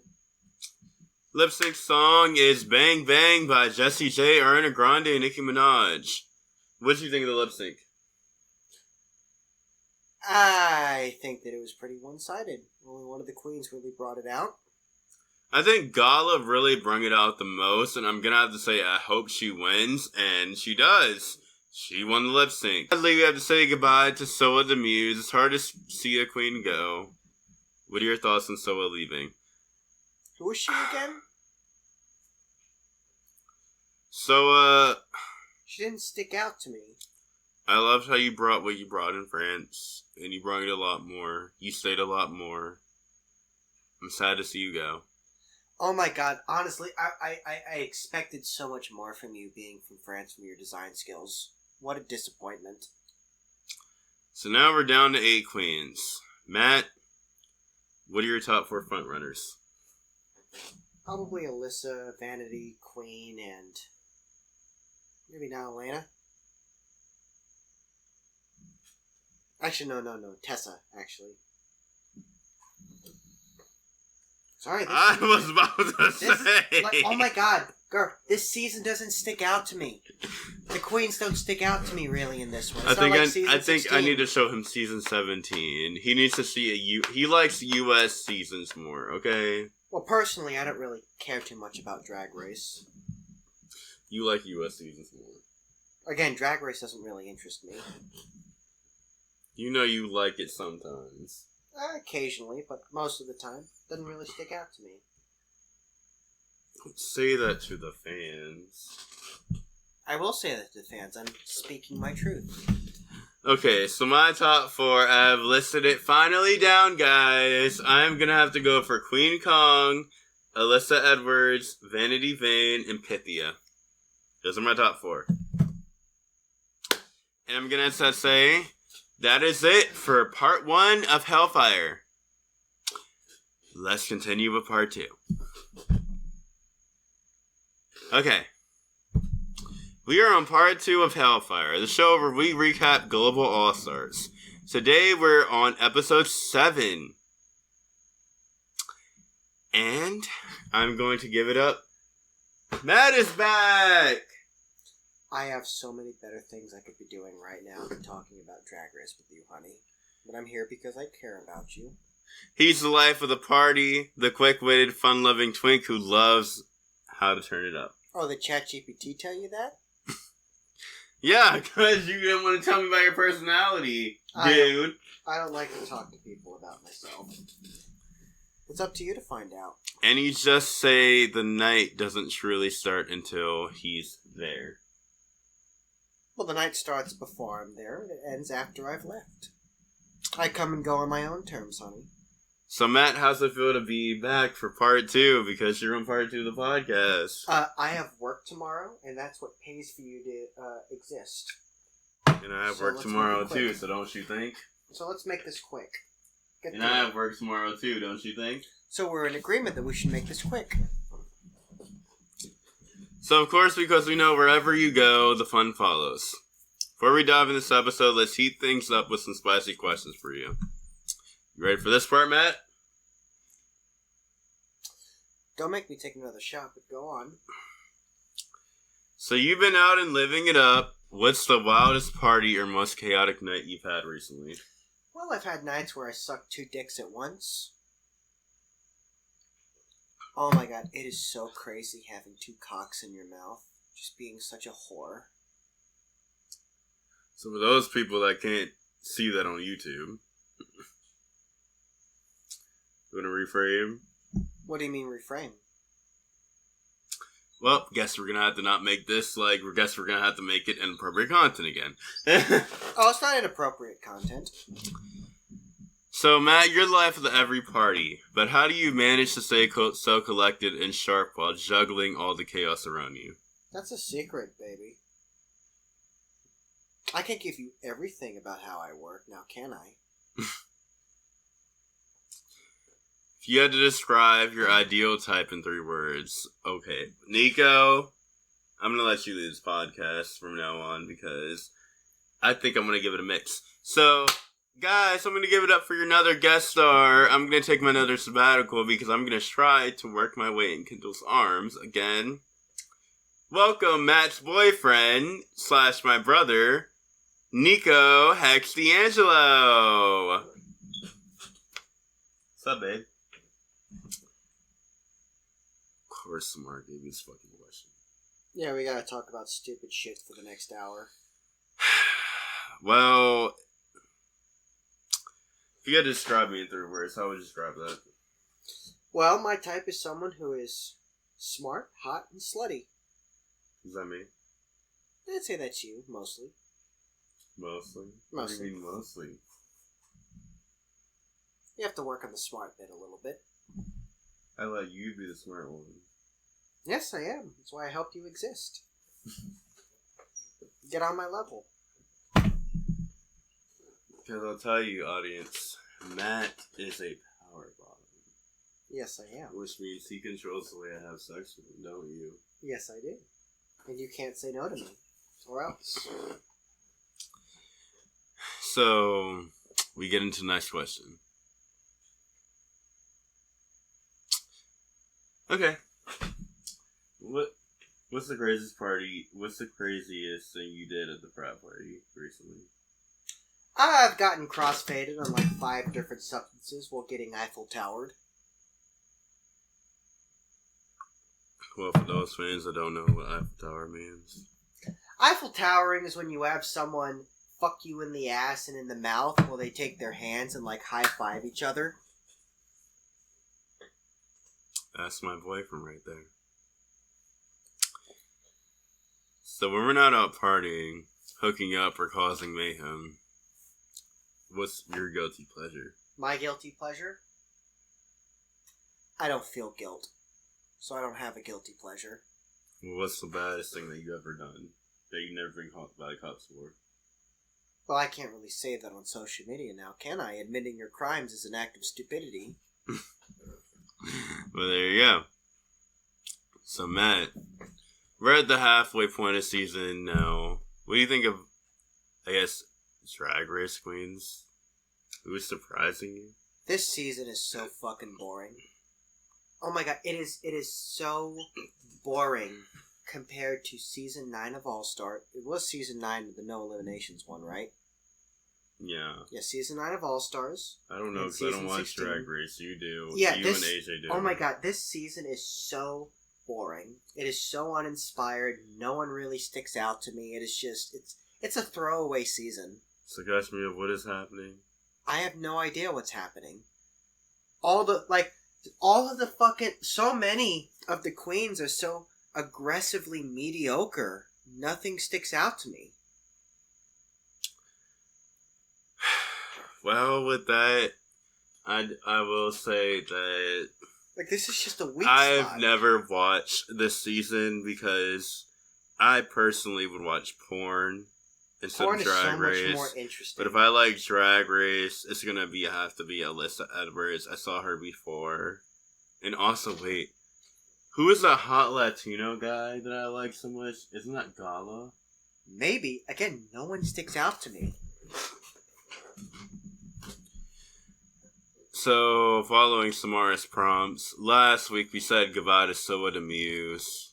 She went home following the design challenge. Whoever she was. Tessa took her first win. How do you feel about the... Okay, I guess I can ask Mac the question. It says, how do you feel about design challenge, especially when queens have to work with unfamiliar material?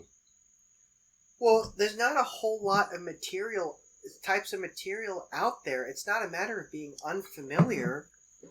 Oh my fucking god. God, Samara's Oh, I see where Mattie and Kendall's point comes from. Samara's obsession with fucking Drag Race. I don't think she'll get over it until she actually gets on the season. Let's just get through this quickly. I'm fucking already high and drunk, so what else do you want me to say? Yeah, let's just get through this quickly so that we can move on to more interesting things like butt sex. I like that. Yeah, I like that too. Not this. This is boring. Well, you're gonna have to lead. You're gonna have to lead this time because I'm pretty already crossfaded. I'm fucking crossfaded too. Yeah. I don't know how I'm gonna get through this shit. Well, Tessa was especially proud to have won using Alyssa's materials. That's not easy in a design challenge. How do you think she's feeling right now? It's not a matter of easy or not easy. It's raw materials. What is raw materials? Like just raw fabric. You mean the one that you and Mattie design all the time for this bitch? Yeah, like raw materials are raw materials. Or the asshole that I hate that's in Maddie's head? Oh my, it's not complicated. God. Oh. So let me tell you something, fans. I am drunk and high right now. Kendall is a poser. Kendall's a poser. He is a poser! I had that punk rock and that emo rock down. And then he's like, well, I have the crown now. I can be gay and I can be myself. Ah, yes. How dare one be oneself when being gay? That's like the ultimate crime. You even said that he was a poser last night. You said he was a fake ass. Kendall's not fake. Kendall is by no means fake. I thought you hated my brother-in-law. Oh, I have problems with him, but he's not fake. So after Soa's elimination, Queen was devastated. Boo-hoo-hoo. She felt like Soa had finally hit her stride, only to be sent home. What do you think about Queen's reaction? Television drama. I'm gonna have to say with, Queen. Yeah, television drama. This is the best answer. Oh my god, television drama. I know. Maybe she made a friend and she's upset to see that friend get taken home. I don't know. Grow a fucking pair, bitch. You're a strong, independent bitch. Wait, do we actually have to play the episode, or do we just ask the questions? I'm confused how this works. Let's just ask the questions. I just want to get through this. So, if we talk about Gala Varo for a minute, she sent 2 girls home, officially becoming the lip sync assassin of the season.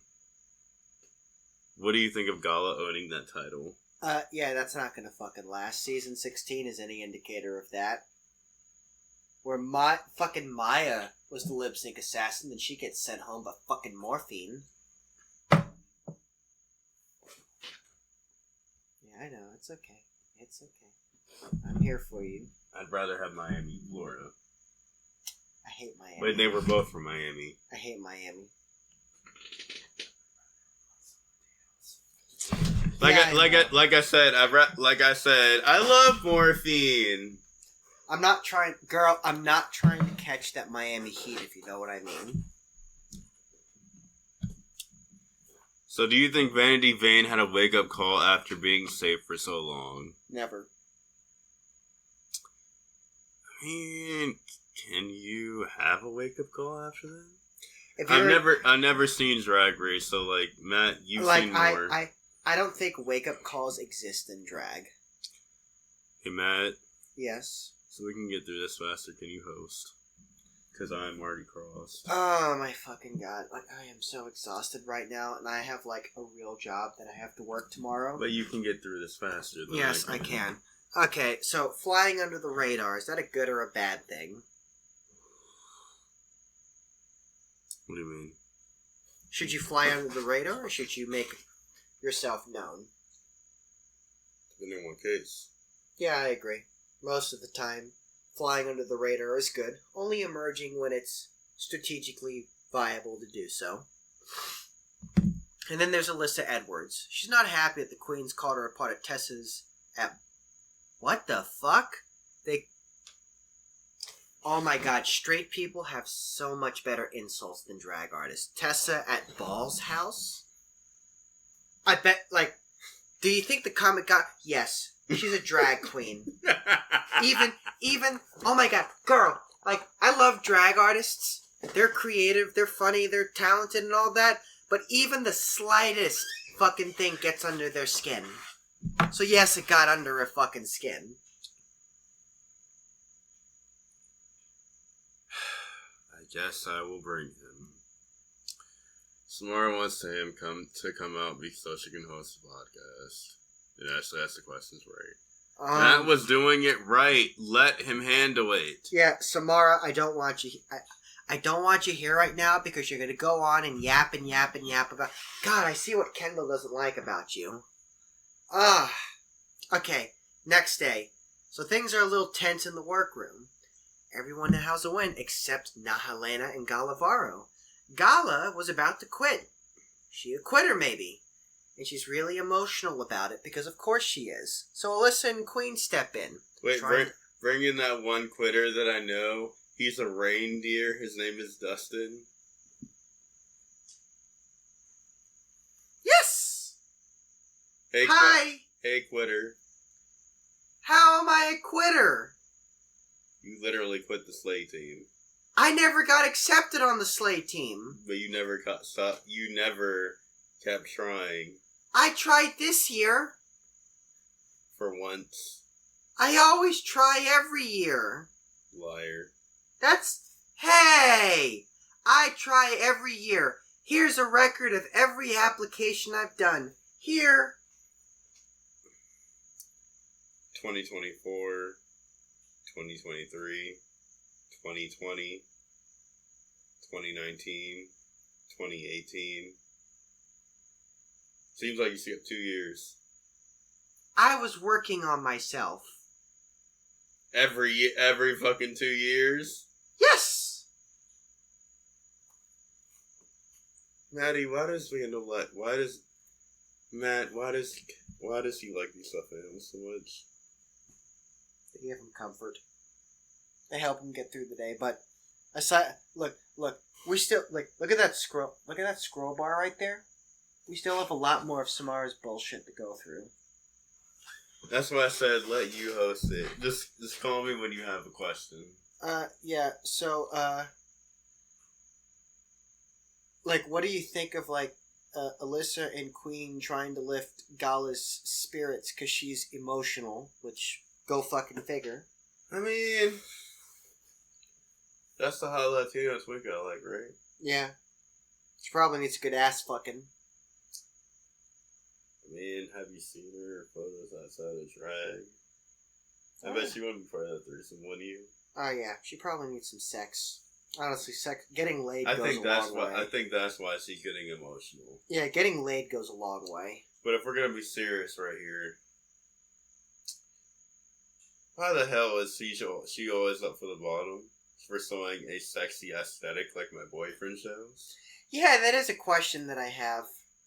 I don't know. God, it's like this fucking American attitude of how dare you take pride in your body. Even in fucking drag. Love your fucking body. Show off your body. That's confident. Love your body. Yes. You have a good body, though. Yes, you have a great body as well. Let's get through Samara's bullshit. Okay, so let's talk about the mini challenge. So RuPaul enters the workroom and announces that love is in the air. Love is always in the air with us. What was the mini challenge this week? They have to get into 20-minute quick drag and pose for a profile picture for Archer, the new gay dating app. Oh, wait, let me see this. I want to see this. This might be like Tinder. Okay, so I guess the next queen is Kitty Scott Claus. Let's get this is 1 of 5, honestly. I'm gonna give it probably a 3. Yeah, like a 3 as well. What's the next one? Tessa Testicle. That was funny, so I have to give that probably a 4. Yeah, 4. Good sense of humor equals a good whole. Helena. That was really creepy, so that's probably be like a 1 or 2. Oh my god, like honestly, it's so weird. Ugh. I just want to see like a nice buff body if I'm gonna go hook up. Gala Varo. That's gonna be a 5 Oh my out of god, 5. And you know why? Latinas. Oh my god. Honestly, the thing I love about Latinos is that they're crazy in bed, even crazier outside of the bed. They're so toxic. I know you like black guys too. I know. So I'm glad that AJ's black for you. I know. I am the most toxic twink, honestly. What is that racist to say on the podcast? You're black, you could say that. Kween Kong. 4. Yeah, sure. Pythia? Don't remember 2. Fuck if I know. Alyssa Edwards? 3. Vanity Vane? Probably 3.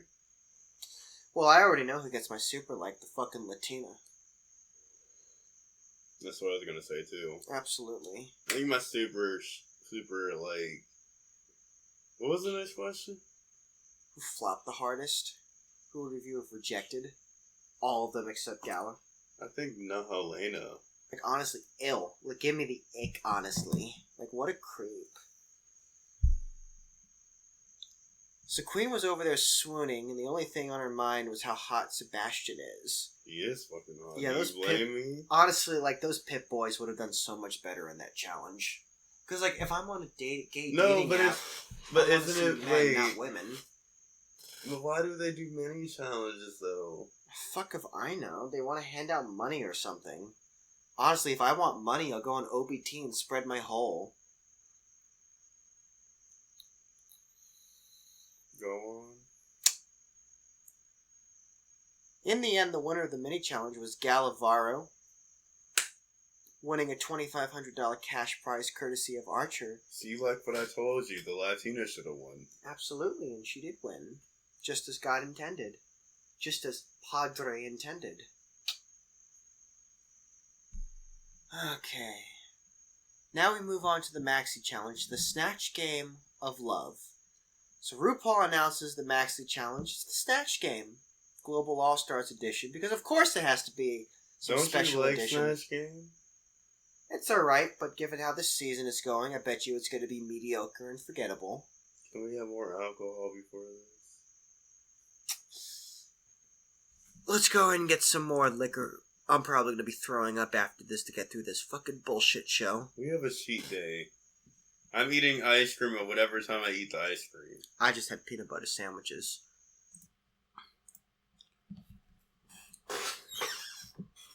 Okay, so the Maxi challenge is Snatch Game of Love.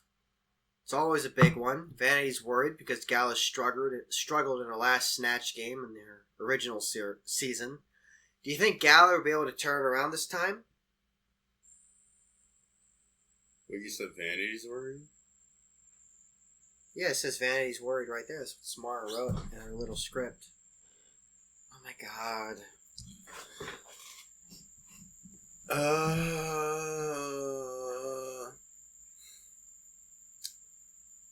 It depends on if you bring on Funny Babe, right? Yeah, Snatch Game is all about being funny. I mean, let me ask you this. What Snatch Game character would you play? Oh my god, you got me stumped. Like, I am so exhausted right now from last night's frat party. I have been up for 48 fucking hours. Well, okay. So let me put it this. Let's say Dracula does Snatch Game. That'd be copyright, but let's say they do something like Snatch Game. Uh-huh. Who would you play? Again, I can't think of that right now. I have been up 48 hours continuously partying. You don't have one character in your head that you would ever play. I can't even think of that right now. I'm barely functioning right now. What about Mike Myers? John Wick. That'd be pretty funny. Shadow the Hedgehog. How would you... So, give me one joke from John Wick. So I'm going to give you a RuPaul question. This is from your boyfriend. Hey, John.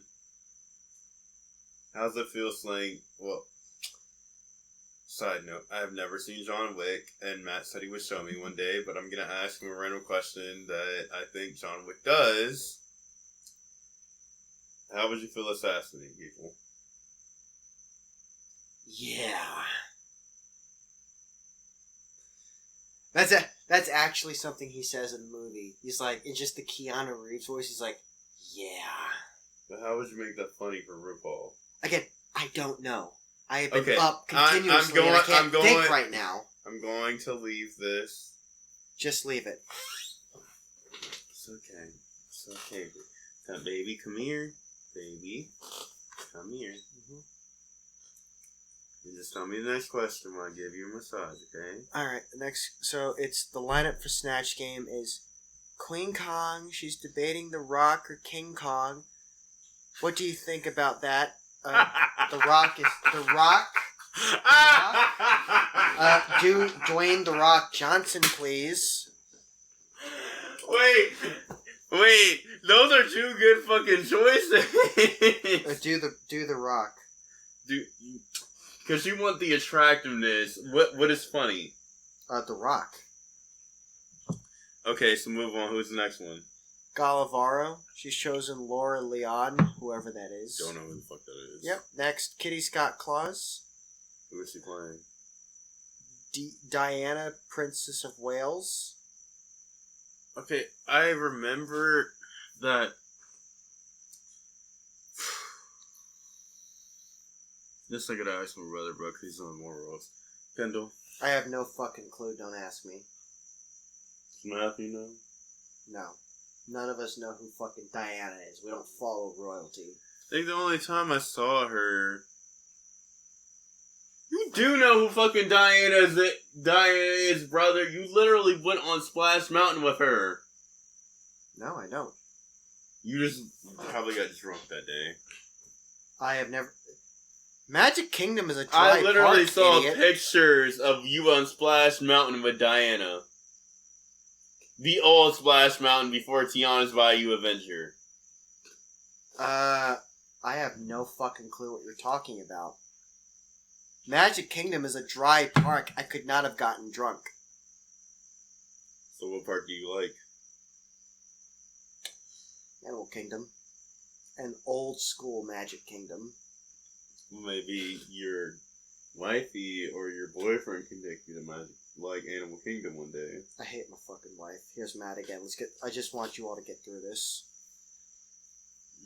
Okay, now Helena. She's playing Valentino. She mentioned that improv is difficult for her because it's not in her home language. Do you think that'll hold her back? I mean, okay, here's the point that I want to bring up. This is actually Samara talking about Nico. Matt, I want to bring this up to you. Uh-huh. Don't worry, we're almost done. No, we're not. Remember that I talked about at the beginning of the season, Queen's talking about comedy, and I bring this up to Jamal, so I'm bringing it up to you. Remember when I talked about, comedy in different languages? Yeah. How do you do that? Because now RuPaul is on there, he's American. Well, you do the best that you can. You just bring yourself to it. And that's usually good enough for Snatch Games if you can just be yourself. Whatever. Live your truth. How much is this shit? Fuck, I fucking hate you. Oh my god. Because this is all Snatch Game right here. This is all Snatch Game. I hate this shit. Okay. Babe, this is all Snatch Game. I don't get paid enough for this shit. Do you want me to do it? I can go through it faster. Yeah, go through it faster, please. Okay, so I this could be out is of OBT Nico. having a fivesome. Do you know who Lorraine is? No. Well, we don't know who Lorraine is for Vanity Vane. Alyssa Edwards. Do you know what Annie Lookley is? Nope. Don't know who that is either, so we can't be talking about that question. I say we just skip this entire page, honestly. You know what? How about for my boyfriend over here, I just go to Snatch Game because he's never seen Drag Race before. Yeah, let's just skip all this crap right here and just get right to it so we can answer this quickly. So Matt, it's finally here. Well, this is Kendall's Saber Challenge. Is it Maddie's Saber Challenge? This is Matt right now. That's all you're getting. Is it Maddie's Saber Challenge? Because we're going to I sweat right there. Because I say... Alright, let's get going. Matt, do you like Snatch Game? Yes, I like Snatch Game. That's what I've been saying. So, Matt, it's finally here. I know you love comedy and I know this is your favorite challenge. I guess let's talk about Snatch Game. We already talked about if you were in the challenge, who would you play? So, we're going to get into ratings. We're giving the queens a score from 1 to 5 based on their comedy. Starting with Group 1, where Javier Cabo was a he was a snatchler. Can I join? Oh, I'm sorry, my boyfriend's here. My nightmares forced me awake several times, so I'd say I probably only got like 3 or 4 hours of actual sleep. So first up, we have Kween Kong playing King Kong. But Kween Kong, let's see. What do you think, 1 to 5? I still think she should have done The Rock. I'm gonna have to say... Bitch, white privilege.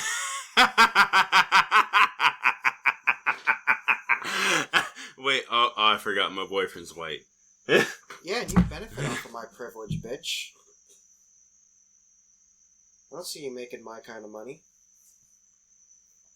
Oh, you getting a little insecure about that? Okay, I'm sorry that I got my throne thrown over by a stupid fucking demon Skill issue. named Kendall. Skill issue. But Of anyway, course, that's your all's problem, not mine. I'm gonna have to give it a 5. Yeah, sure, I'll give it a 5 as well. It was entertaining. It was somewhat memorable. That's a lot to ask for. So next we have Gala Varo as Laura Leon. I'm gonna have to give... She wasn't really funny, so I'm gonna have to give her probably a 2. Yeah, I agree. Like a 1 or a 2. Do better. Honestly, like, I already have low expectations for this season. Kitty Scott Claus as Diana, Princess of Wales. Whoever that is. That goes to both of them. That's gonna have to be probably a 5 too, because she was pretty funny as well as like Kween Kong. It was like a 3 for me. 3? Yeah, like a 3. Then we have Na Helena as Valentina. A 2. 1. Boring, uninspired, like this season. So who do you think won from this group? I'm gonna have to say it's either between Queen and Kong? Kitty. Yeah, Kween Kong was the only memorable bitch out of there. So surprisingly, we find out that Javiera picks Kitty as the winner from the group. What did you think of that choice? Well, I think it was a good choice, but I would have probably liked Queen more. Well, I have standards, and not everyone has those standards.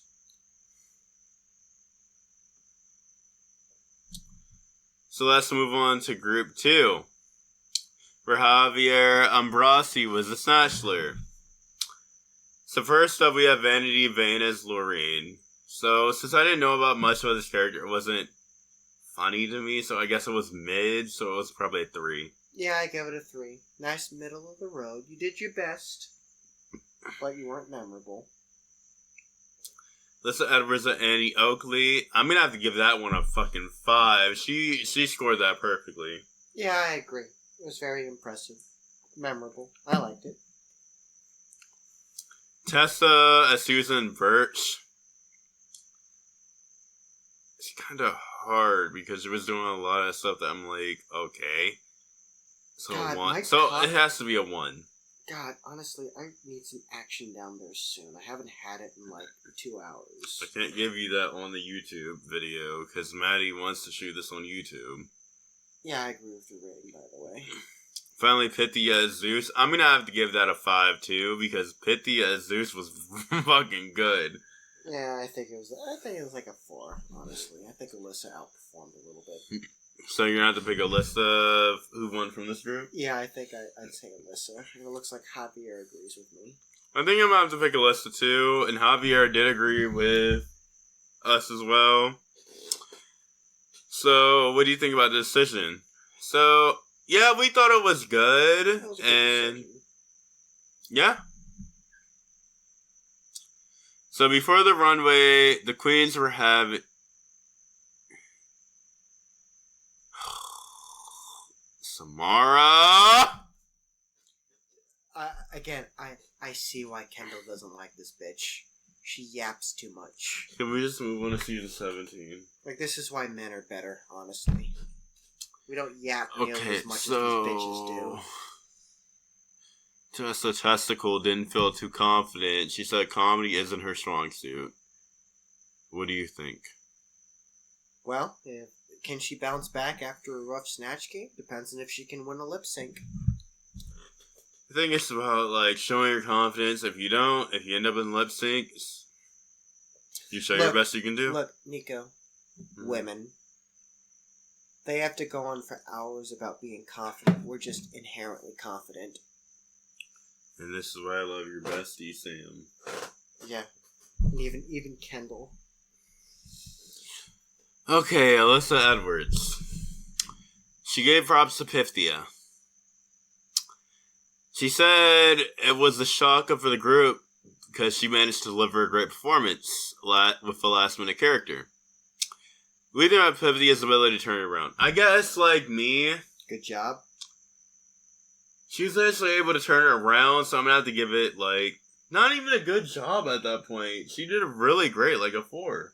Yeah, good. Great. What do you think? Well, it was a highlight of this otherwise mediocre season. So Kitty Scott Claus admitted she slept with a man who was a fan of hers, but she didn't know until after. And then Alyssa came up with the best line saying, "Fan sleeps with you, that's the booking fee." So before we go on to Matt, because I know he's going to say a lot of... This is more of a Kendall question, but Matt, you can say this as well.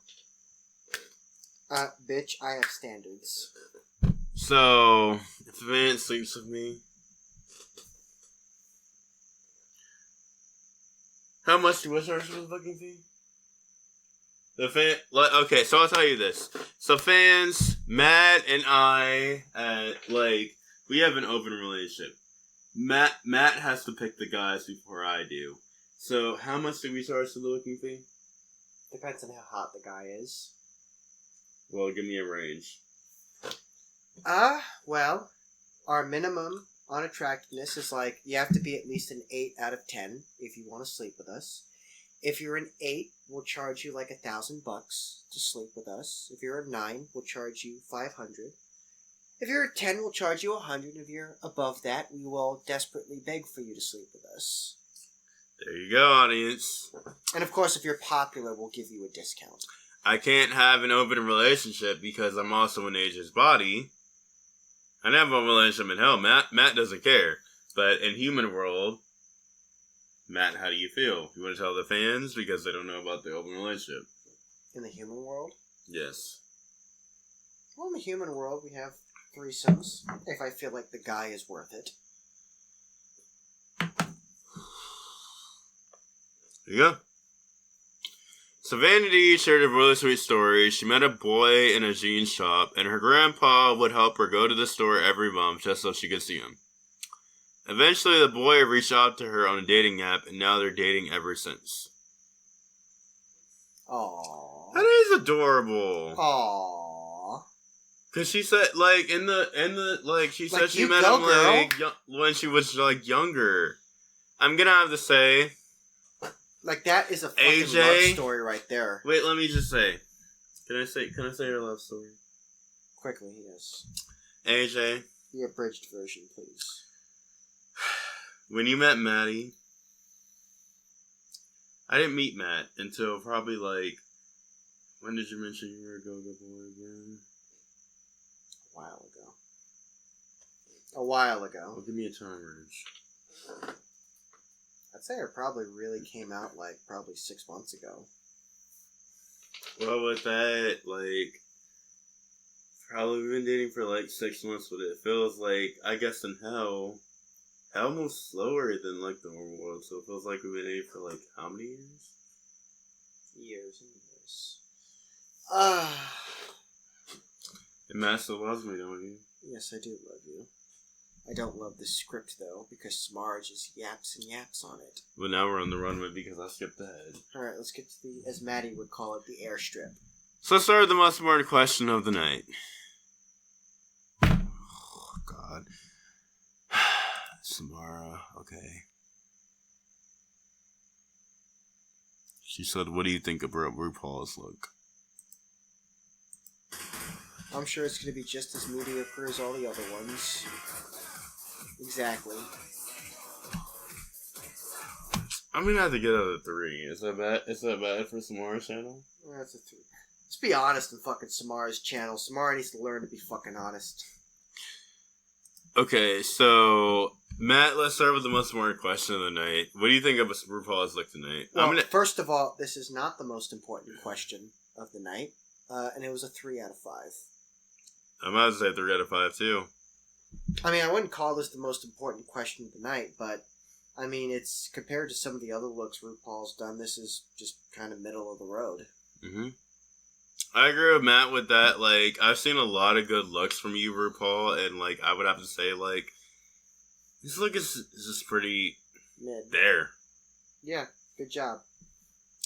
Tonight's guest judge was none other than Javier Ambrosi and Javier Capa. Ooh, 2 Latin boys. How about Latin a chorus? boys. Hello, we're open. Known as Los Javis, they're the power couple behind Drag Race España. I mean... Hold on a minute. You want to have sex with Latin boys and you can't even pronounce a tilde over an N? It's España!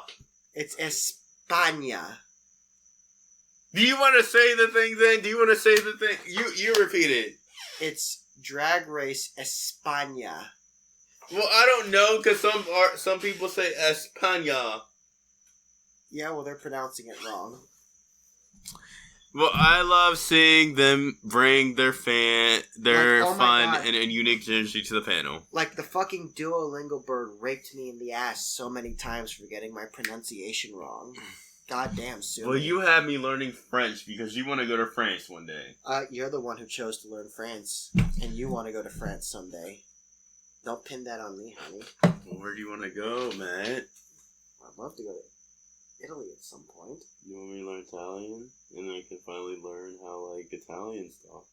You don't have to learn Italian, but right now, let's just get through this list. We're on page 10.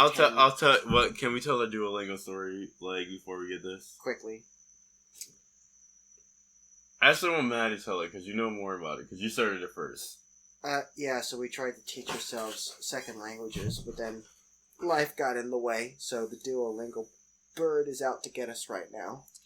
I think we'll learn Duolingo when it settles down. Yeah, when we have time. So we talk about runway. The category is Eat Me, where the queens have to serve a look inspired by food from around the world. So what would you have worn? Obviously, a big, long, girthy sausage. Just a hot dog? No, a sausage, like a bratwurst. I know that's stereotypical for a faggot like myself. What is that? What is that kind of emoji that we use Eggplant. That's dick they call them? Eggplant? An eggplant. How would you not know that? Because I'm dating you, and you told me not to use those kind of emojis anymore. I never told you that you couldn't use those kinds of emojis. You literally said that you got jealous over every other guy that I fucking had sex with. Honey, I don't get jealous. You said that you can only have sex with me because I'm the good one. I never said that. What's wrong? Oh, you want to play with your stuffed animals now? Yeah, No, I'm gonna say this because Strong said it.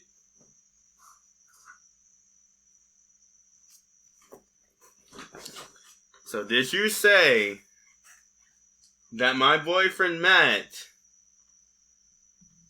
didn't want me to use emojis? Yes, I said that because...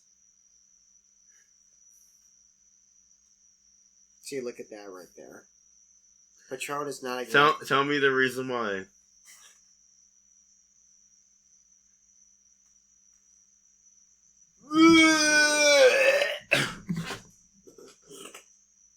You want me to tell you the reason why he said that? Why? Because he's jealous? He wanted to take your spot. Of course he did. Aw, good try, little Patron. Good try. Didn't work, though. You can never take this guy's spot. Do you see how hot he is, audience? I hope that hole's not visible on the camera. Matt, just walk around. Just walk around. Show the audience how good your outfit is. Yeah, look at this outfit. Like, honestly, I'm just such a fucking little brat right now. And like I said, I'm a greedy little bottom. I will drain that bank account of yours, honey. Why would I want to date anybody but Patron when I can have a cute guy and a cute fucking twink like this one? Yes. Now let's play hit or shit. So... Oh, the category is how does hit or shit work? Well, if we like the outfit, we say hit. If we don't like it, we say shit. And if it's unremarkable, we'll say mid. So let's play hit or shit. Those two are fucking hot, though. Yeah, no, they're a bunch of, like, Latin twinks. No, out of mad. Like, do you agree? I'd say they're... Probably good bottoms. Maddie, what do you say? Maddie's not here right now. He's asleep.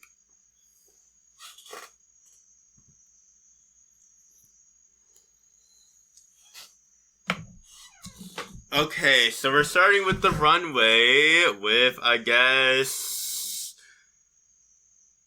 Kween Kong. Eat me? I just want someone to do like an asshole look. I've eaten your ass so many times. That was the food, though. Did you see the food? Yeah, I saw the food. But like, that was probably like a shit. But like, I've eaten your ass so many times. What do you think of the shit? I want to eat your ass. Gala Varo. Okay, that has to be a hit because that's going outside of her like borders. Yeah. Again, the standards are pretty low this season, so I'd give... that's a hit. That's a very strong hit. She took her clothes off.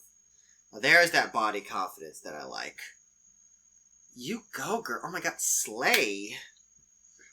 Are we recording? We are recording. Okay, Kitty's got claws. It's very costumey. Very costumey. I have to give this one a mid. Yeah, I give it a shit. This is just shit. Spirit Halloween. Didn't Spirit ever Halloween ever do that, though? You know, I wanted to go on a Spirit Halloween with you on a vlog one day. Fuck Mattie and AJ. Oh my god. Honestly, I kind of like this look. You like this? Kind of. There's like a... now that I saw the bottom. That was a mid. You like this. I said kind of like it. That was Nahalena. Nahalena. I said kind of like it. It's mid for me as well. Vanity Vane. Swedish Fish. Okay, this has to be fucking funny, so I'm at the end of that one. That's a hit. That one. Oh my god. Oh, girl, that one got me. That one got me. Okay, I'll give you that one. Alyssa Edwards. Ice cream, though. Everybody loves ice cream in America. I mean, I like the wig a lot. I do like that fucking wig. It's a hit for me. Hey, Paris, if you're listening to this, you need to design me a wig just like fucking that. That's a sculpted wig, what you call it. Not with Maddie's money. On Drag Race. That's a hit. Tessa Testicle. That is so mediocre. Swedish cheese. I mean, the outfit... So Swiss cheese. The concept is there, but I feel like it could have been done better. That's a mid. Yeah, it's a mid. Concept's there, but could have been done better. Pythia. Wait, you were food? I guess... What the... What food were you? Can you show it on the screen? Quiche? Huh. I mean, I guess? I like the outfit. I can't tell what it is, so it's gonna be a shit for me. Yeah. Wait, but I just commented on her, so it's gonna be like probably a mid. So I'm gonna give her a mid. It's a mid. The outfit's great, but I can't tell what the food is. Why didn't anyone show up looking like my asshole? That's great food. I like your asshole. Yeah, I want to eat my ass. Yes, you do. Oh, is this inappropriate for YouTube? Is this appropriate for kids? Sorry, Matt's making me very horny. You just have a lot of pent-up sexuality in this. I know you like me in this outfit. Oh. Yeah, no, this is not made for kids. Hey! I have something to say. No matter you voice them, because I want to hear what you come up with. I want to watch this podcast, and it needs to be appropriate for people like me. Dustin, first of all, you are not a person. You're a stuffed reindeer. Secondly, you are 18 years old in our little stuffed reindeer fantasy. You are not a kid. Well, I have kid inside of me. I embrace my inner 6-year-old. You should too. Oh, I do. In some of our bedroom fantasies. Stop, we're almost done. We gotta get this done for Samara, I guess. I have a lot of repressed trauma, and I take that out in the bedroom in really inappropriate fantasies. Well, I can tell you this out on you later. You thinking teacher-student fantasy? You know which one I really like from you? I've been a really bad student lately. You know which one I really like from you? Which one do you like? Sorority Boy and Frat President. Oh, yes. I know you like that one too. I like that too, but lately I've been feeling the whole... I keep on getting bad grades on tests because I'm fucking around instead of studying. Teacher, maybe you could help me get some extra credit. Well, do you have a roller? I've got all the supplies. Let's not do this for Mattie and Age's podcast. Hold on a minute. I just want to say I have all the supplies in my pencil pouch. I have pens, pencils, crayons, rulers, 24-inch horse dildo, flared, of course. Everything a student needs to be successful in school. Hey, I wear the shortest skirt in my Catholic school. Can I say something? Hey, Samara and my hateful brother-in-law, Kendall. This is what happens when you get me and my boyfriend to host a podcast. His name is Matt, by the way. So if you ever want to target us, go to us two. Not anybody else. Go ahead and target me. It gives me a boner.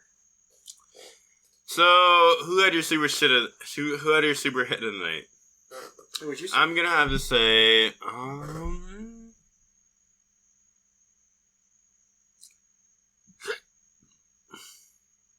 it's hard because I like Gala, Vanity, and Alyssa because they both showed like alternative kind of looks. Yeah, I agree with you. Your super shit, I'm gonna have to give it to Kitty. I guess Kitty, but also like I didn't really understand not Helena's really that well. Yeah, that too.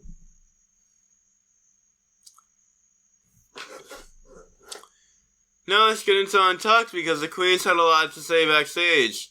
Alyssa Edwards is safe again, and she's not happy about it. She feels like her Snatch game was a real redemption for her, and she started being safe.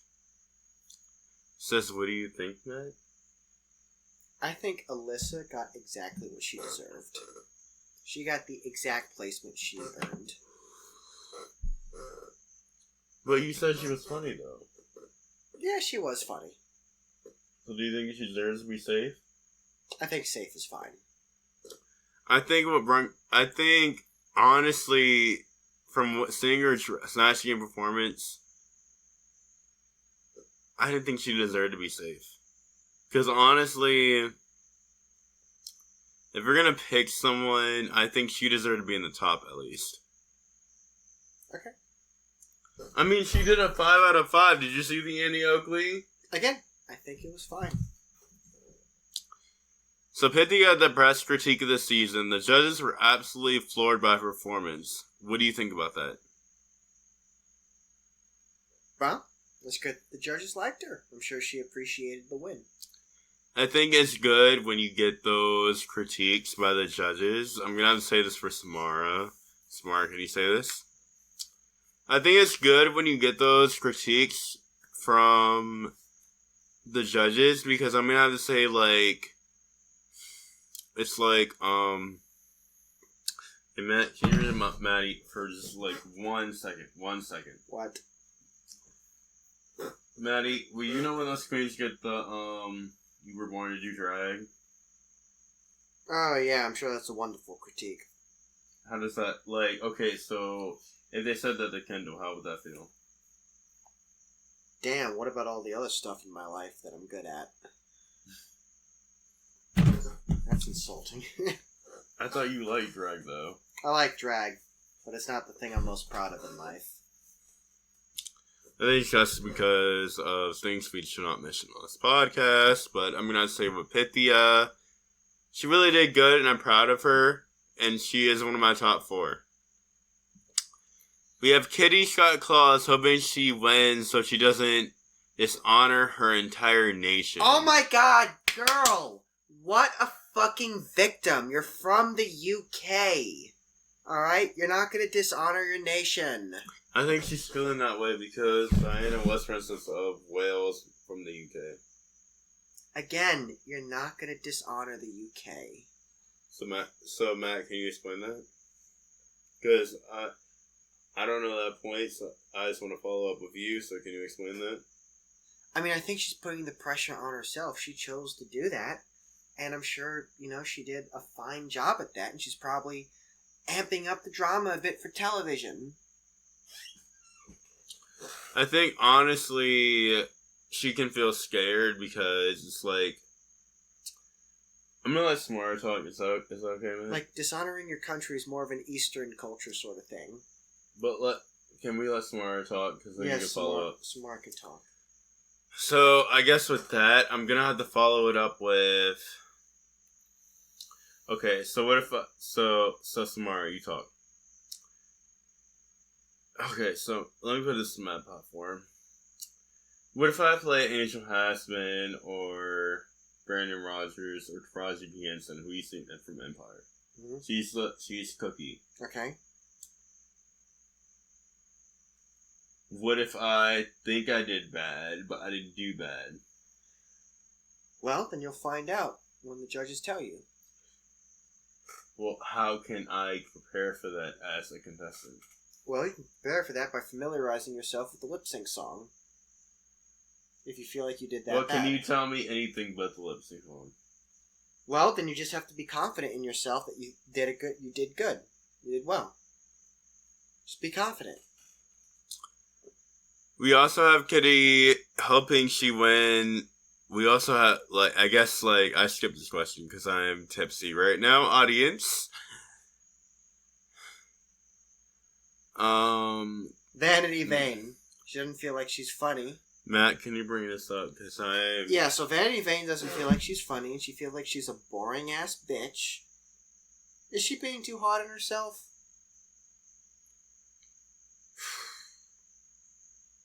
I guess I'm seeing her.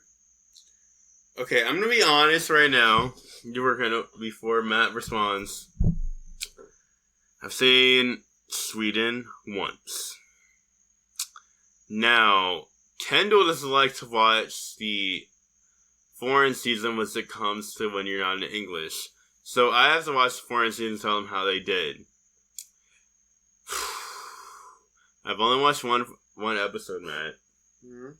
The sneaker, by the way. Okay. I don't honestly know because I think she tried the best that she could. Yeah, and that's the best you can do. If it's the best you can do, and that's the best you can do. Be confident in yourself. Love yourself. Be yourself. Now we get into the results of the Maxi Challenge. The winner is Kitty Scott Claus, taking home a $10,000 cash prize. For those of you who don't know, I'm going to pull this up because Samara said I had to pull this up. So, Matt, what is it? It's like $8,500. Are you sure about that? I'm pretty sure. Do you want to check it? I'm sure enough. So Matt says $8,500. Or 8,500 pounds, of course. 8,500 pounds. So, what do you think Kitty's went? Wait. Well, yeah, probably. I think it should have been Queen or Alyssa. Yeah, well, if we ignore the runway, yeah, sure, great, good job, Kitty. You didn't dishonor your nation, I guess. What do you think? Good for Kitty, I guess. What be? Well, who do you think should have won? I don't know. They all kind of blend together in this season for me. Well, can you say? I don't fucking know. I barely know their names. I know you like their looks and you like their Snatch games. So can you say? Probably Gala, because she's the Latina bitch. Well, we had the bottom two. Gala Varo and Vanity Fair. Ouch. I didn't even see that. So again, all these bitches, like this season, they all just blend together for me. I can't change that. So, to our fans, we do like Global All-Stars. I like Global All-Stars, but Kendall is more of... This well, season I can't say... just sucks. Look, can I finish? I'm trying to revolt your... Matt, Mattie, and Kendall, because they're all one person right here, they like All-Stars 9 and Season 16 more. Dustin likes Global All-Stars. Yay! Dustin, from what you watched, what do you think? I liked Alyssa and Kitty. Oh, I'm sorry. Why didn't they win? I didn't want Gala Varo to go home. Merry Christmas. Well, she didn't go home yet. We don't know that. So Gala Varo and Vanity Vane, do you agree? From what you saw from the Snatch Game, or you saw from the runway. Gala should have been given a pass because she's hot, and hot people should always be given passes. Like us. I think Gala Varo should have been given a pass from her runway. I don't think the Snatch Game was that good. I think someone else should have been up for the bottom. But if it's, a Maxi Challenge, I think it should have been Gala. Alright. And what did you think of the lip sync? Do you mind if I sing this lip sync again? Because this is going to be funny. Just go ahead. We have a few questions left. Alright, you go and watch it. I'll just Matt, you're going to have to edit a lot because that's fine. I'll do it later. Vanity and Gala had to lip sync.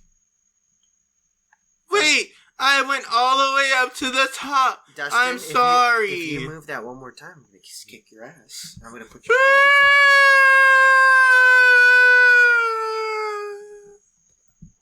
Can I do the question? Yes, Dustin, you can do the question.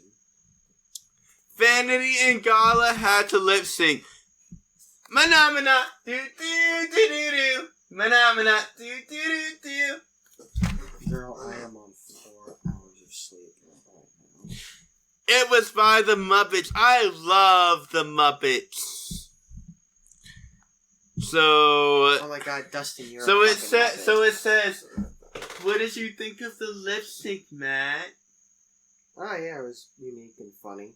It was nice to have it be something funny. I thought the lip sync was pretty good. Like,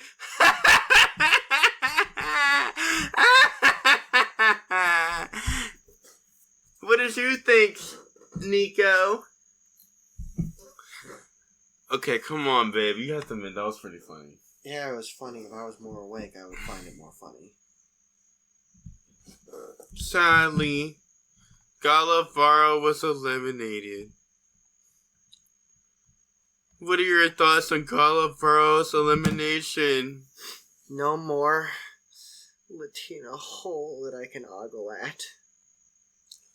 I think I'm sad now because I love Gala Varo. Now I have to look at the European bitches. I think from seeing this season for the first time, I'm going to have to say... Okay. Great. Now we have to focus on the European But if we have to bitches. focus on Mattie, he likes Vanity Vane. Well, that's great. Now that we're getting close to the end, what is your top 4, Matt? Where was in your top 4? You don't have a top 4, do you? No. I don't. Not with this season. So going off of Matt, it's Kween Kong, Alyssa Edwards, Vanity Vane, and Pythia, so I'm glad they stayed. I wanted Gala Varo to be tired of my top 5, but I'm sad to see her go. And I'm gonna have Matt in this, because literally he's the guest star. Yes. Well, that's it for Hellfire, our fucking atrocious two-parter. Well, thank you so much for tuning in, and thank you, Nico, for joining me on this, and all of Samara's yapping in the script. We'll see you all next time for more drama, laughs, alcohol, drugs, and of course, more Hellfire. Stay spooky and horny, y'all. Nico, do you have anything you'd like to say? I just think I really want to fuck this one right here.